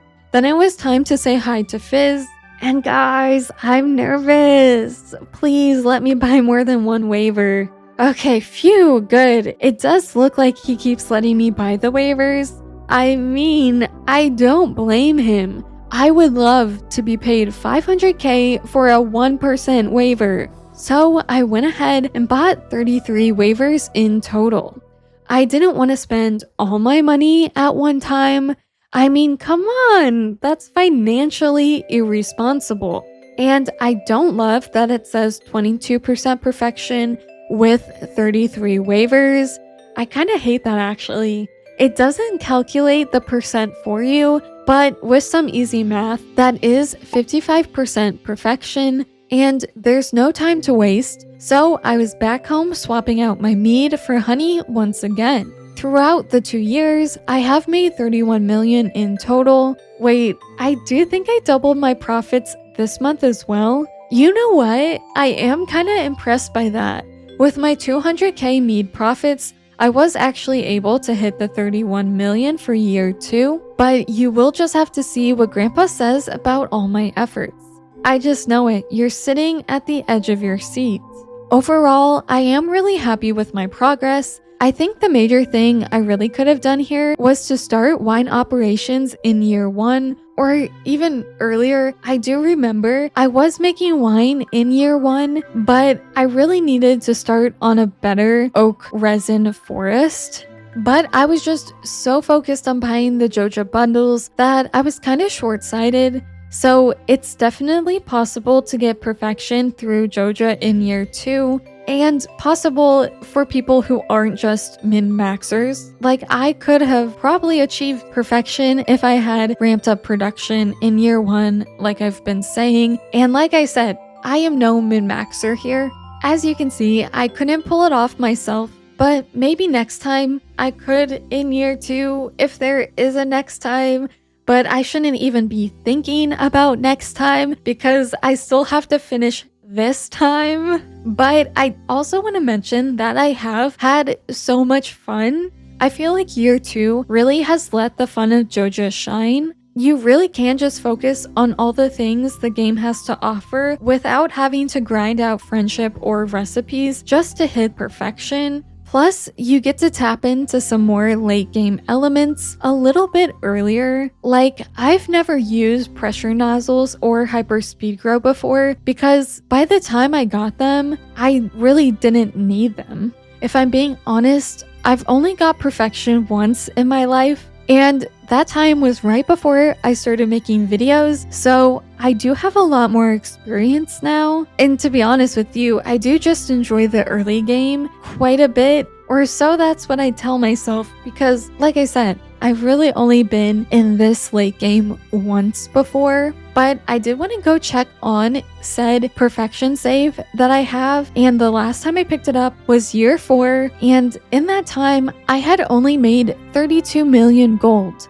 So you know what, at the very least, that's such a great improvement for myself. And so, as you can tell, during these 200 days of Joja's Stardew, I was not able to finish both of my goals. I was only able to finish half of them, so I will have to carry on into 300 days of Joja's Stardew.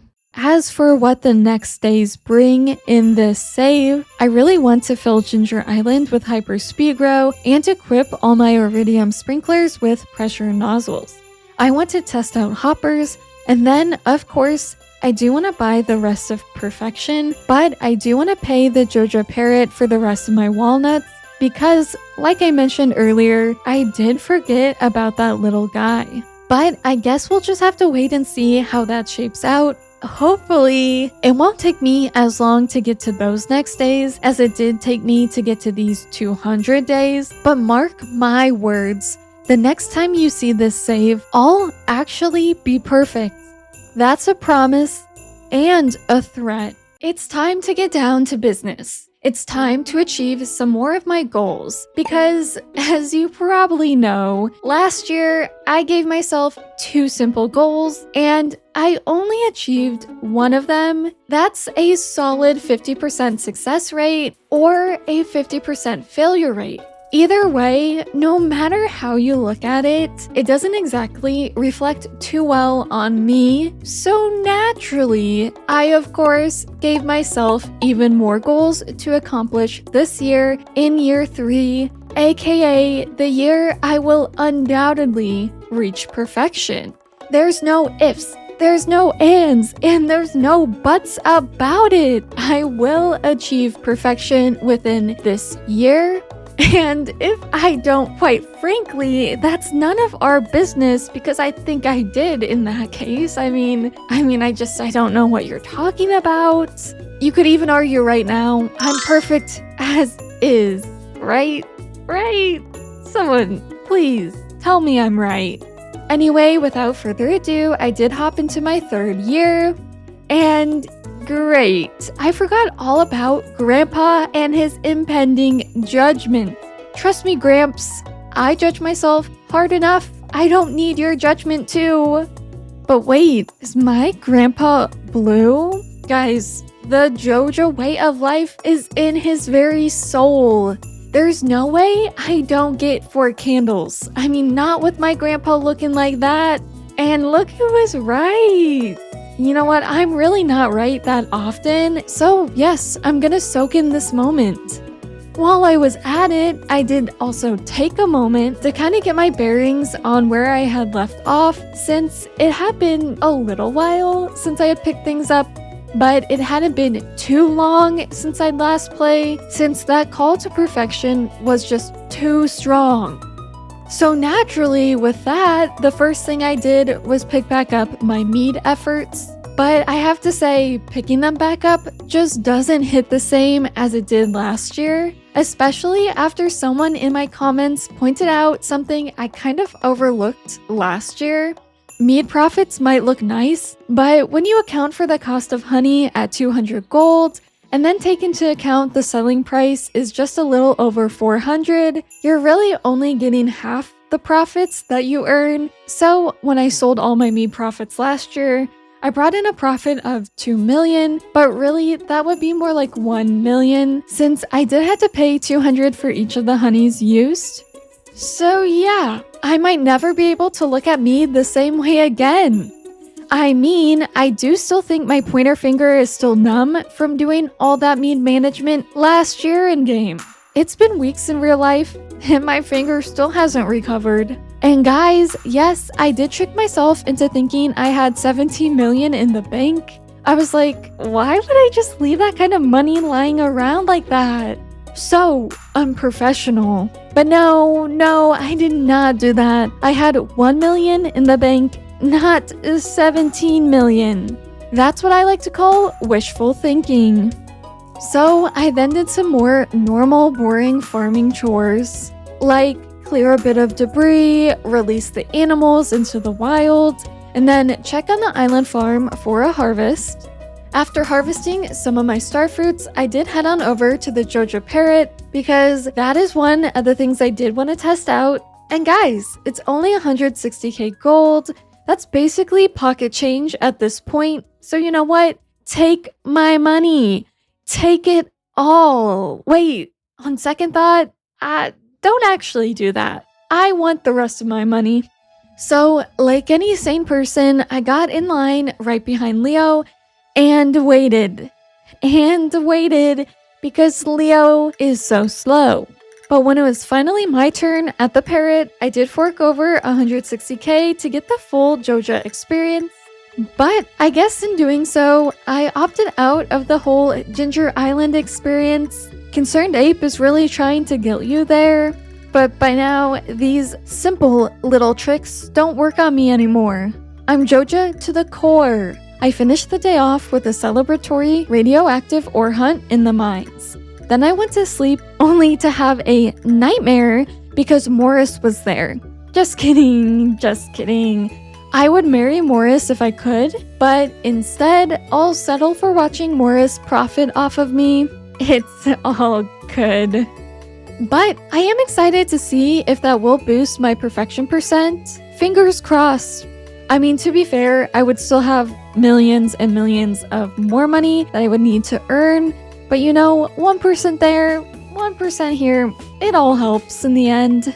But sorry to disappoint. It does not appear that finding those nuts did anything for my perfection, so that was underwhelming to say the least.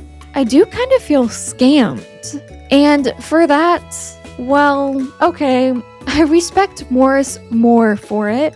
Anyway, I went on to spend most of the day tending to mead because I'm not very good at dropping bad habits. The 227th day was another day filled with mead. I did have a modest harvest of starfruits on the island, and I did notice that my wine was ready later in the day. But you know what? That's tomorrow's problem. But turns out, tomorrow came a lot faster than I was thinking, so I quickly sailed on over to the island to do another mandatory starfruit harvest so I could get as many fruits as possible before it was wine time. I mean, I guess all this time is wine time when you're a complainer, but I'm talking about wine time here, people, not wine time. Anyway, on my way to do a wine swap, I did have Robin start on a new shed. Now listen, I did not want it for wine because, quite frankly, I'm working on filling the sheds I already have. I can't consistently fill up 6 sheds with wine, so adding another shed onto that would just be disastrous. But you know what I can fill that shed with? I can fill it with more garden pots and starfruits. Quite the big brain energy move. And of course, before swapping could begin, I did need to snag the ancient fruit from my greenhouse, and then the rest of my day was taken over by swapping out wine for fruit. The best part of it all, I had starfruits left over. It's like I'm beginning to see the light at the end of the tunnel. Only I'm not actually seeing that light because I'm in the process of restructuring my island farm, so I haven't even replanted over there yet. So suffice to say, I will be running out of starfruits in no time, but I won't be running out of money since I did bring in 2 million profits for the day. With good luck the next day, I just couldn't ignore that. I mean, you probably know by now, if it's good luck, I'm in the mines. So even though it was a honey buying day, I did head straight on over to the mines to grind out some more radioactive ore. I did take a rock candy with me, and then I plunged on in. The power of the rock candy was on my side because I was able to end the day with about 80 radioactive ores, but I will still be needing quite a few more of those. The next day, I had even better luck, so I really couldn't ignore that yet again. So back to the mines it was for me. This time, I took a lucky lunch since I was running out of rock candy, but I did take a detour to upgrade my shed. Then it was time to chow down and hit the mines. While I was down in the depths of the mines, I found an enricher. I've never had one before, never used one before, never desired to have one even, and from the looks of it, I'll probably never be using one. But besides that enricher, I was able to collect over 100 radioactive ores. And at the moment, I have about 159 hyperspeed grows and over 221 radioactive ores. I'm thinking I'll need another 2 mine sessions or so until I have just about all the ores I'll need for the time being, and then I'll really need to shift my focus to bone fragments and solar essences. But I do have to say, you can really tell the difference between good and very good luck, because very good luck had a decent amount of double radioactive ore nodes on one level, so I hope very good humor is very much in my future. After a streak of 2 good luck days, I was finally cursed with the Forsaken bad luck. So I did take this as an opportunity to head on over to Ginger Island. Of course, I paid the dig site a visit before letting the parrots carry me on over to my farm.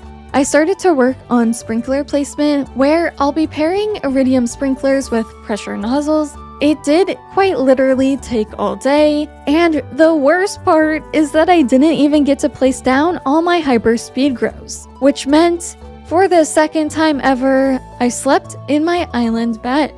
Right when I woke up the next day, it was back to the sprinkler placement grind. When that was all settled and done, I had a fully upgraded shed waiting for me. So you bet I did begin crafting garden pots, but now I am out of refined quartz and fiber. So that's just great. That just means even more materials to collect. To try and feel somewhat productive about that, I did head on over to the mines, and this is why I do love the dangerous mines. I managed to find one hyper speed grow as some loot in the mines. And I know what you're thinking. Okay, lame, but you know what? I will cherish that one hyper speed grow, even if it is just one. I was once again met with a bad luck day, so I did go on to craft some crab pots so I could get some trash, which I could then turn into some more refined quartz.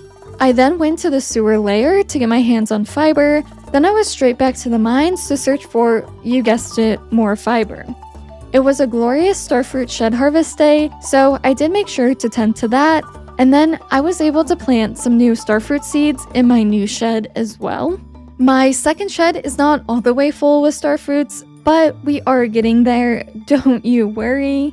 Then I did have Robin go ahead and build me a coop. A coop I do have future plans for. Plans, you'll just have to wait and see. In the meantime, I was headed on over to the island when I did remember I could buy some crab pots from Willie, so that's exactly what I did. I checked the dig site and then ended the day hunting for fiber so I could craft some more deluxe retaining soil, which then allowed me to plant some more starfruits. It was yet another wine day. Wine days just never get old. And if they do, you will not see me whining about it. So I began to tend to all my wine, and I was able to fill 3 full sheds and a bit of my 4th shed with wine as well. My next payday will undoubtedly be a lot smaller, but it will be worth it to just get on an overall better schedule, because if you remember, last year I was harvesting wine and starfruit chaotically, and I will not have that any longer. But I did take a little break to get some more rock candy, and then it was time to finish off collecting wine since I had run out of wine to put in the kegs, but I still had wine to collect. At the end of it all, I did have 800 starfruit wines, which I have to say, I could get used to that. But you know what? I really shouldn't get used to that number just quite yet. It's more of like a tease of what's to come. This wine day, I was able to bring in a solid 2.5 million in profits. I did my usual check of my animals, the crab pots, the dig site, and then I decided to do a casual Skull Caverns run since I really didn't know what else to do with my time, especially since I didn't have the best of luck. And so in the mines, I got 1 prismatic, 2. I do wish I could have gotten more, but I did get a decent amount of solar essences from those mummies in the mines, so I do sense a lot of Skull Caverns runs in my future. Because of the egg hunt, I couldn't go to the island, so I did settle for heading back to Skull Caverns, and I guess my senses were correct. So I dived on in, and yet again, I got another 2 prismatic shards. This time though, I did encounter 2 treasure floors. Floor 58 had a purple slime egg, and floor 100 was just plain insulting with some lame Omni Geodes. These Skull Caverns runs haven't been as good as they were last year, and I'm really feeling it, and I don't like it. I know I've only done like 2 Skull Caverns runs, but it's too many without an auto petter. I don't have enough of them. I'm convinced Grandpa cursed me on his way out of here. In any case, I did make sure to upgrade my new coop, and then I took the time to plant some taro tubers. Of course, I did visit the dig site before heading back to the valley, where I went back to the regular mines to collect more fiber. In the middle of grinding out fiber, I did take a break to buy the Joja catalog, since that had been something I'd been wanting to do from the start of this year, but I just kept forgetting. Catalog in hand, I started to make my Joja house a Joja home. My cursed mannequin must be cursing me because I'm on such a long streak of bad luck, so I guess I'll continue to make this place a home. I checked the island but was automatically met with disappointment, so I went to the dig site where I could feel at least a little bit less disappointed. I spent the rest of the day in the regular mines trying to get my hands on quartz so I could craft some more garden pots. My curse seemed to be lifted somewhat because I finally had some good luck, and so it's time to go straight back to the mines. I ate some rock candy and then jumped on into the mines, but then I realized I hadn't activated my statue perks for the day, so I zoomed back home. But it was totally not worth it because I didn't get any good perks. I was able at the end of the day to get my hands on over 80 radioactive ore, so I'm now contemplating switching the mines back to not be so dangerous, so that I can grind out more bone fragments at a steadier pace. But I think I will need more ores. But I'm so limited by bone fragments at the moment, it might be worth it to flip it back. What to do? This is an indecisive person's worst nightmare. It's decision time. But I'll leave that decision for later. In the meantime, I had a starfruit harvest over on the island, so I did tend to that. I then replanted my fruit and then placed down even more speed grow. I spent the rest of the day back in the mines since it was a good luck day. I did get about 20 more radioactive ores, which does mean I have 273 radioactive ores just sitting pretty in my chest, which means I'm really limited by bone fragments. So I think it's official. It's time to flip the mines back to being normal. And oh, I was visited by the witch. Let me just tell you, this was not a part of my plan with the coop at all. And so it was yet another wine day, so I started off the day by tending to my animals. They were out of hay, so I did have to head on over to Marnie's to buy more, but then once that was all settled, I did delay wine day even more by having Robin upgrade my coop, and then it was wine time! I was able to fill about 3 sheds full of fruits. I've kind of abandoned me during this entire process if you haven't picked up on it. But when there's materials to grind, there's really no time left to grind out mead, even though I do still have, I think, at least 1 full stack of honey, something like that.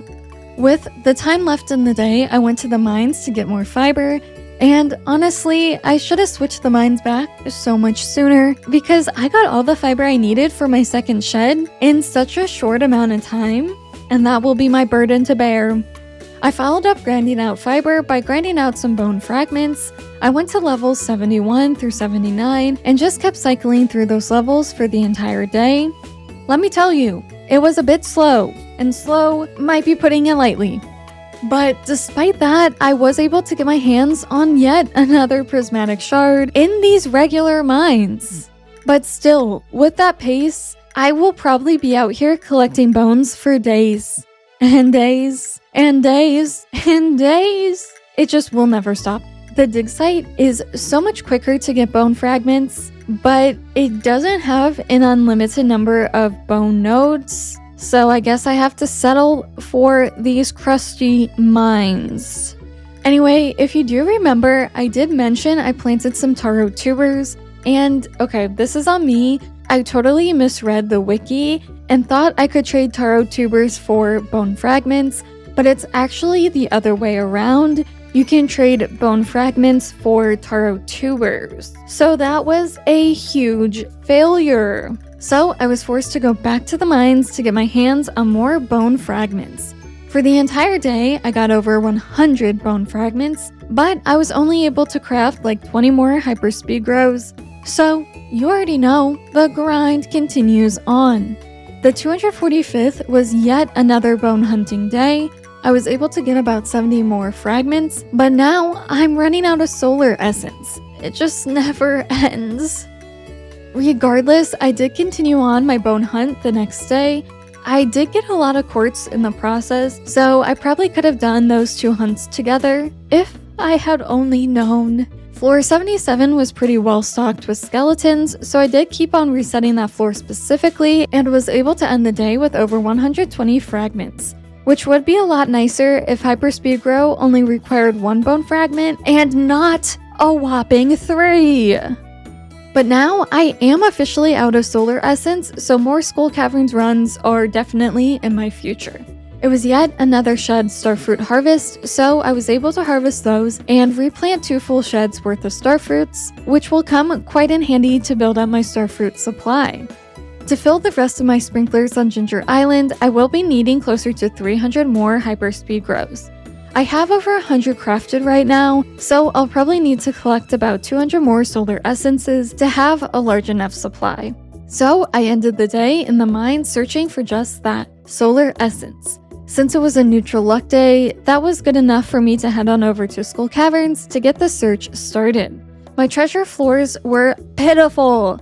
Quality sprinklers, omni geodes, seafoam pudding. Somewhere along the way, I got yet another luck ring, more quality sprinklers, and a pomegranate sapling.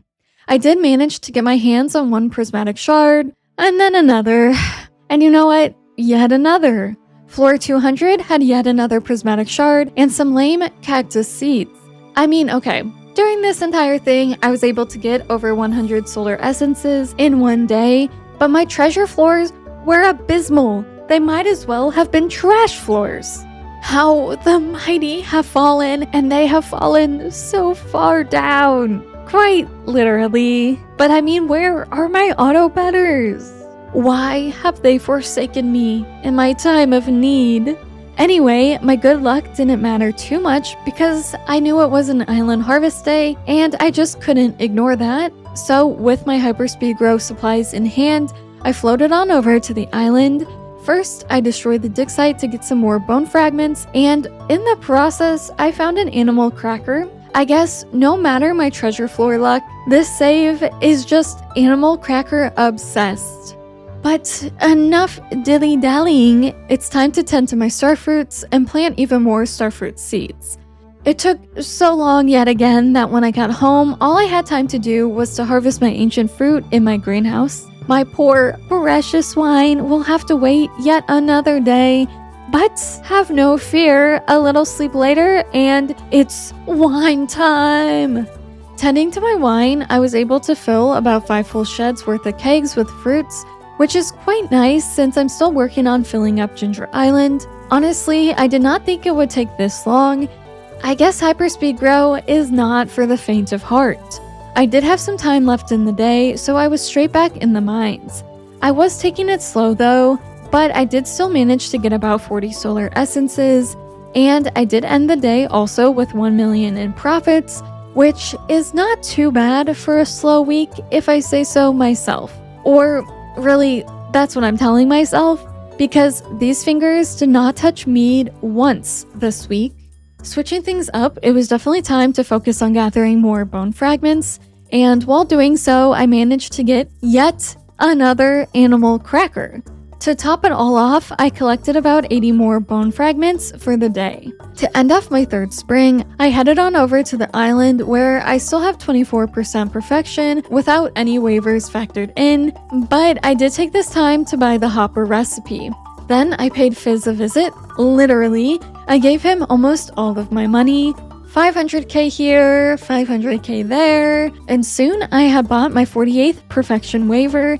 I do just need 28 more till I hit perfection, which does mean I need 14 more million profits. When I started out this year, I did kind of have it in my mind that I would finish this out in spring, but the math is not mathing. So I guess I'll have to work through summer as well. No summer retirement for me, I guess. But with the time left in the day, and this season honestly, I headed back to the mines because rest is for the weak. And I am not weak. At least not mentally. Physically, that's another story. In total, after hitting up the mines, I did have over 200 bone fragments, so I am getting close to having enough, I think, I hope. I really hope so.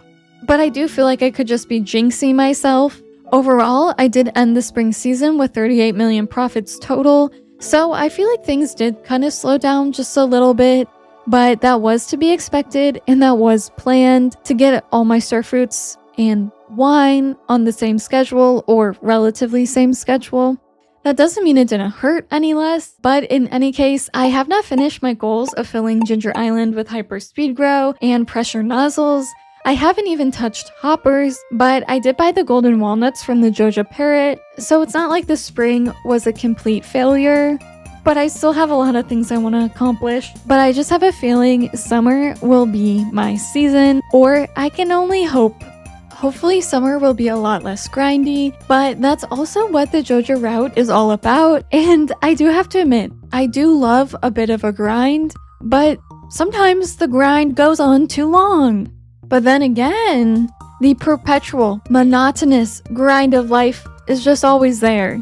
And I mean, we're just Joja's faithful minions after all. I kinda signed up for this. Anyway, the grind could not wait another second, so I was right back in the mines. It was, surprise, surprise, another day of slaying monsters. But this time, I did end the day with over 300 bone fragments, which did allow me to craft over 100 more hyper speed grows. So I'm hoping this is a sign that summer will bring nothing but good things my way. I guess I could have put that void egg in an incubator a while ago, and so I finally took the time to greet it, meat thing. He's just, thing. I decided to put the hopper recipe to good use and craft 33 of them since I had some radioactive bars waiting patiently in one of my chests. Even though I've kind of abandoned mead, I do still want to see what that hopper way of life is like. But let me say, it took so long to place down all those hoppers since their design is kind of inconvenient. You need a space behind the hopper to load them up, obviously a space for said hopper, a space for the keg, and then a space to collect said keg. That is inefficient at best. That's so much space. So I started off the next day by collecting some mead. It was a lot easier this way, but I only have 33 of them set up like this, so I don't really know if that little amount of mead is worth the effort. I did force Robin to build me another shed for those hoppers and kegs since I thought it would just be a lot more convenient this way. With them being at the bus stop, I'm really not motivated to walk over there for 33 mead. But then I was in the mines collecting fibers so I could craft some more looms, since, as you know, all my sheep are cracked, so I never have enough looms to get through all their fur or wool. I think it's definitely wool.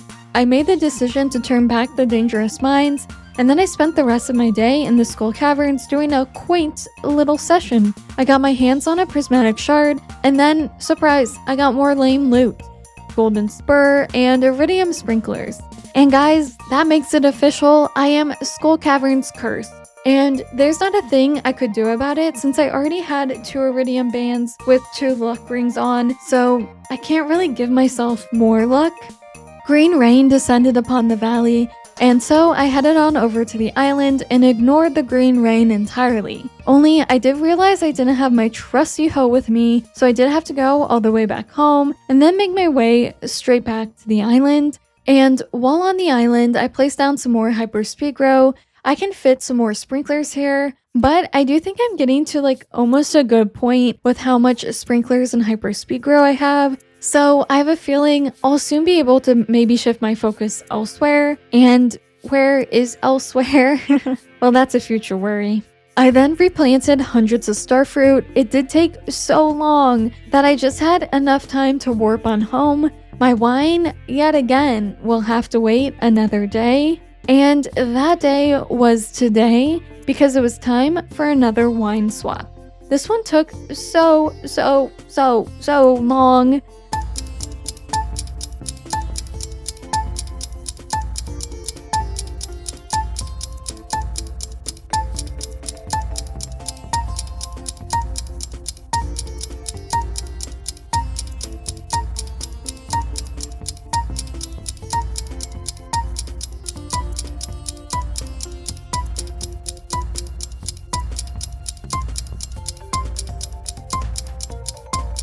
I was able to fill up 5-ish sheds, and then since it was a good luck day, I did spend the rest of my time in the mines collecting more radioactive ore.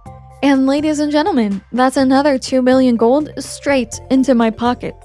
I woke up the next day and had Robin upgrade my hopper shed, and then I was right back in the mines for that radioactive ore.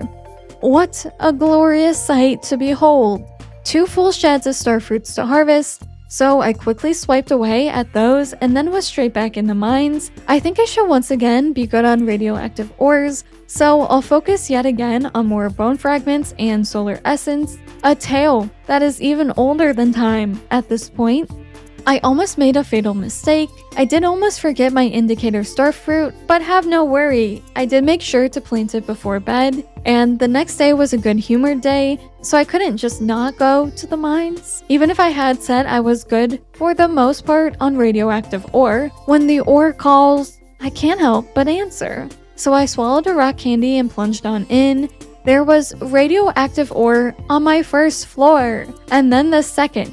That was just such a great sign. And now I feel like I'm done hunting radioactive ore for real this time because I was able to collect over 100 of them this day. I was absolutely forced to go to school caverns, so I used my staircases on floors that didn't have mummies, and then I fought my way across the floors where they were present. In the process, I did get cinder shards, cactus seeds, crab cakes, a red slime egg, purple slime egg, dark cowboy hat, a prismatic shard, bombs, a crystallarium, golden mystery boxes, and spicy eels, a prismatic shard, and then to finish it all off, I got dual prismatic shards. While I was at it, I was able to collect over 100 solar essences. With all this mining, I am admittedly a little behind on animal products, and yes, I know I have plenty of auto petters and auto grabbers for that void chicken thing, but I think thing can wait a bit longer. Since my shed was fully upgraded, I moved my hoppers and their respective kegs into said shed. It took quite a while to do because it's just so awkward to place them, but maybe having them on the farm will make me not forget about their existence completely. I made sure to turn off the dangerous mines, and then I spent my time in some different mines. The skull mines. I got a blue cowboy hat, cherry sapling, prismatic shard, and quality sprinklers. Quality sprinklers on floor 100? Are you kidding me? That should be a crime. I mean, what have I done to deserve this? I miss year 2. I then made sure to grab my mead. I will mention that it can be a little annoying if you go too fast in your collection that you'll accidentally open up the hopper. Honestly, I feel like these things are more of a pain than what they're worth, and I'm really starting to realize that a little bit too late, I guess. I mean, that's probably why I never actually see anyone use them. I looked up the optimal hopper layout, and such a layout doesn't exist because nothing about them is optimal. Since I hadn't been to the dig site in a while, I did get a lot of bone fragments. If only every day could be like today. But then I was right back in the regular mines, searching for more of those bones. And bones I did get. I even got a prismatic shirt. I did make sure to try it on, but guys, I'm Joja right down to the bone. So I couldn't bear to wear this shirt for too long. I don't know how many more bones I'll need, and that's certainly never a sentence I thought I'd say out loud, ever. And okay, my cat must have felt the Joja vibes because they did drop a Joja Cola. And I just have to say, I specifically did a challenge right before this where I used the gifts from my cats to beat Stardew, and I never once got a Joja Cola in that entire time. Maybe this game is sentient. I mean, honestly, I wouldn't rule it out. Anyway, it was wine day yet again, but first I went to check the island, and really, it's a good thing I did, because I didn't realize it was also a harvest day as well, so I did have to go back home to pick up my speed grow supplies.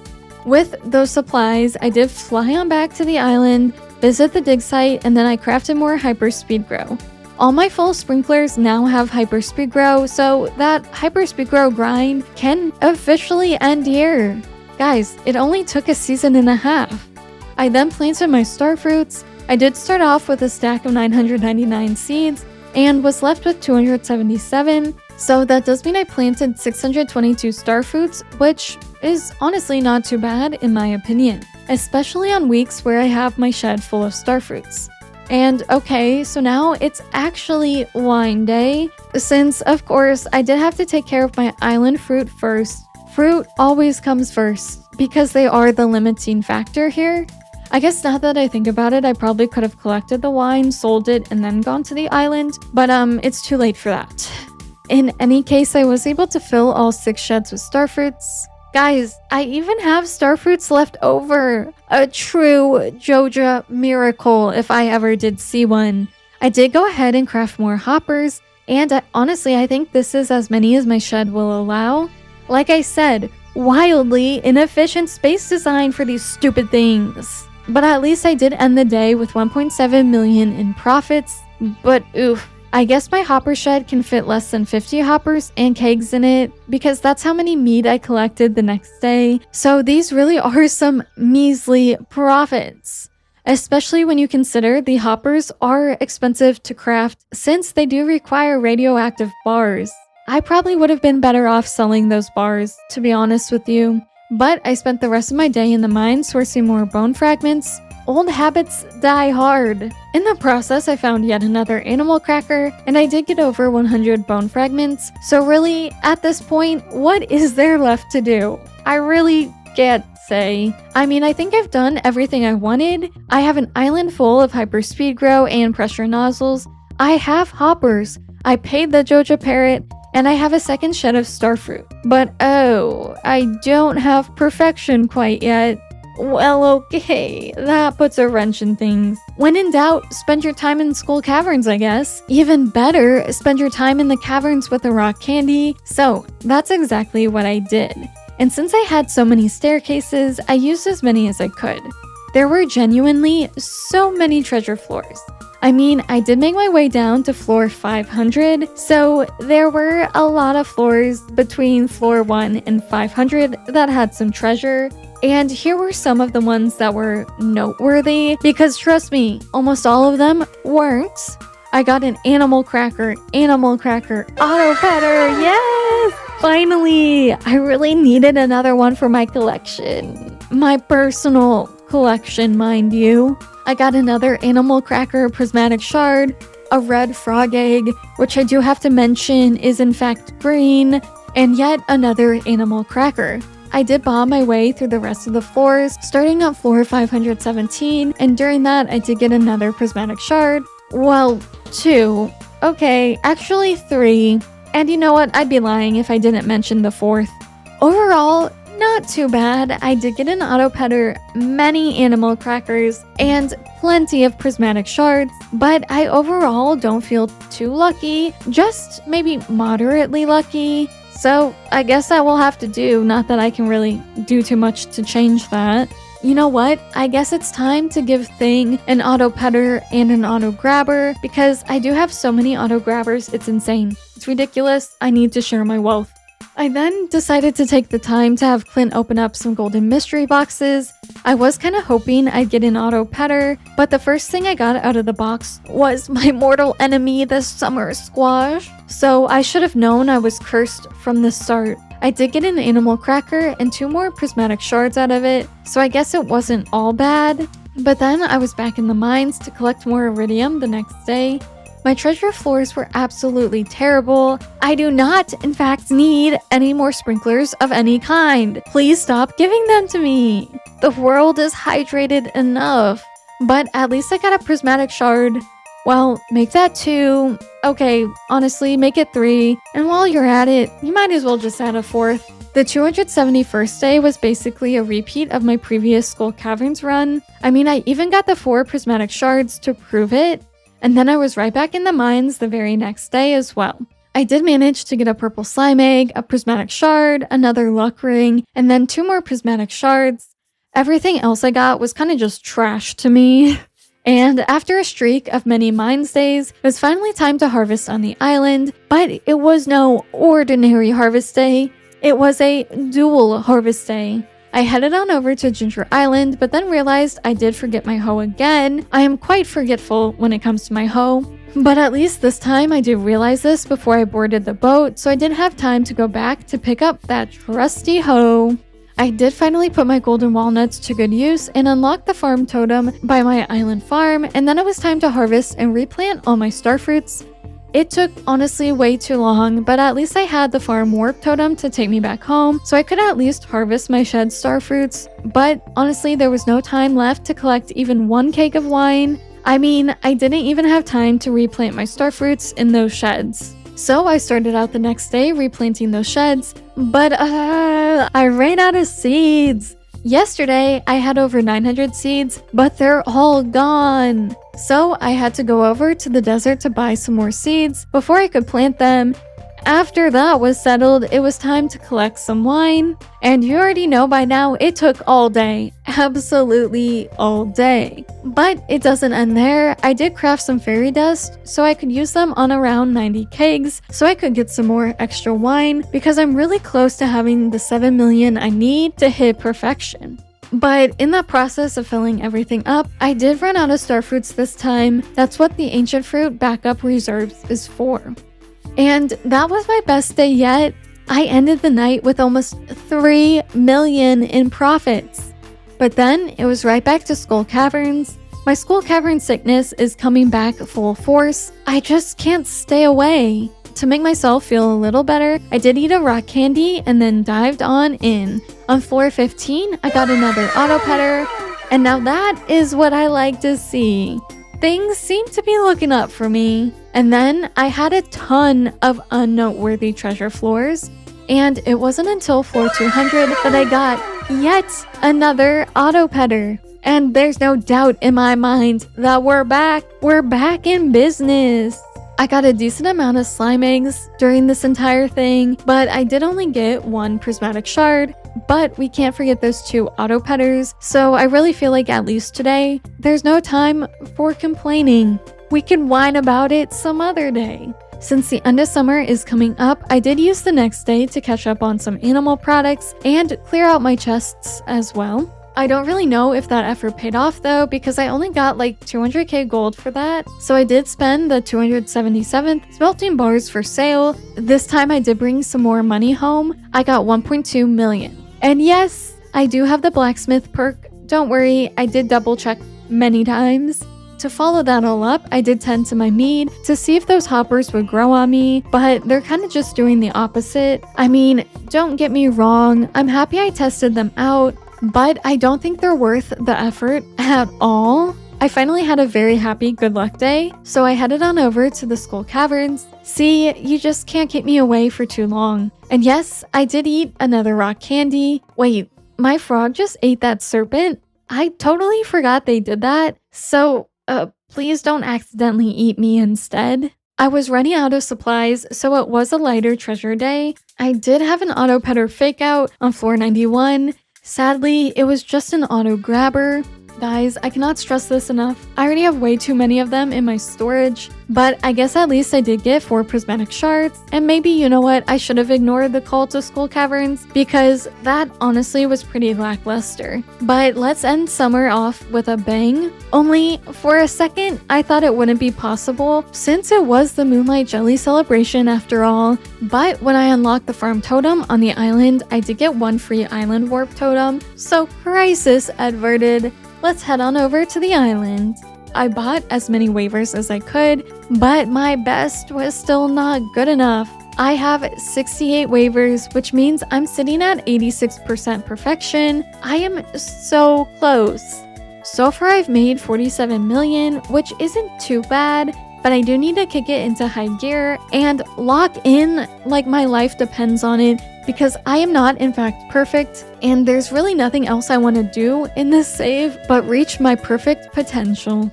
So summer turned to fall, and I'm still here, not retired, and not officially perfect. Luckily, the first of fall was a harvest day, so I headed on over to the island, harvested my fruit, and then replanted some seeds. For once in my life, I did have time to harvest and do a wine swap. It's honestly a historic day. I almost got 6 full sheds, but I did pass out the night before I could finish the entire wine swap process. So I picked up where I left off the next day and was able to fill the shed. I then went on to continue to fill kegs and fill the bus stop with ancient fruit that I just had lying around because I want to reach perfection as soon as possible. It's time to go full speed. I ended the day with 2.8 million profits, and the countdown is officially on. Any day now, and I'll be recognized for my perfection. But the days passed by, and as I waited patiently for my wine to be ready, I did have a shed starfruit harvest, but then on the 288th day, my wine was ready yet again. Since I put the wine in the same day I harvested my island fruit, I won't be able to harvest and swap the same day, since if you remember, those fruits take about 8 days to grow. But I can replace some wine with the fruit I have left over, After collecting all that wine, I made sure to spend the night on the island so I could be ready straight away to harvest my star fruits, and that's a solid 2.7 million profits for the day. Wasting no time, I harvested and replanted my starfruit before heading back home. But guys, I don't think I even need another round of wine to reach perfection. No, I should be able to manage it with the things in my chest. I used a little bit of fairy dust and then rummaged through my chests. Sorry, but I have to sell most of my prismatics and my batteries. And yes, all my efforts paid off. I made 1 million for the day, which does mean perfection is mine. I don't know why I'm so nervous, but I am. Like, maybe Fizz will curse me and not sell me all the perfection I need. And then I'll be forced to do some perfection thing I don't want to do. But it's time to make Fizz even richer. So I bought waiver after waiver after waiver. Only he did stop selling them to me. And guys, that's not right. I mean, he has one more waiver he needs to sell me. I needed 14% more perfection, which would be 7 million gold. So my heart just stopped. I mean, I was only able to buy 75 waivers total, but I should have needed that 76th waiver. Before I let myself panic too much, I did head on over to the walnut room, and okay, I guess that makes sense.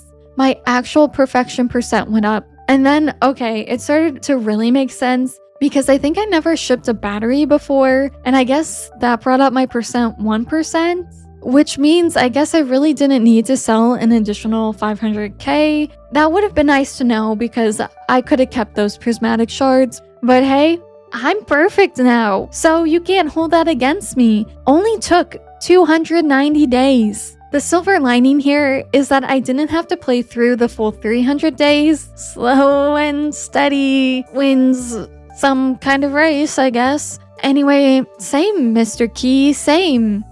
This guy just needs to marry me already.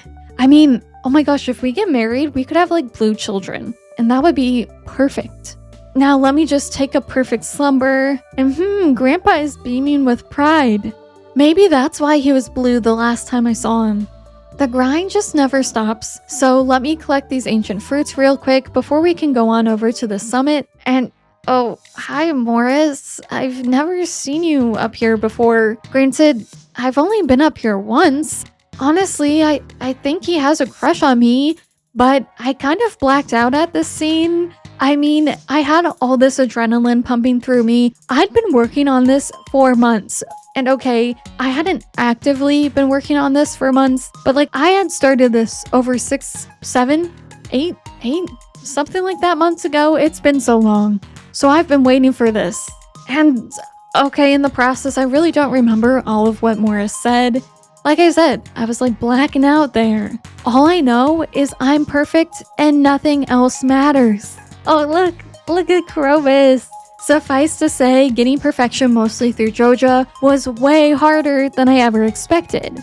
I know I could have been more efficient with it, but I feel like the Joja bundles are just so easy to buy in spring and summer of year 1, and then to get these waivers, I feel like they don't really scale up appropriately. It's truly a grind, and I feel like you can't really get perfection truly through money. You do have to find at least some walnuts and get a little bit of perfection percent, but I tried my best.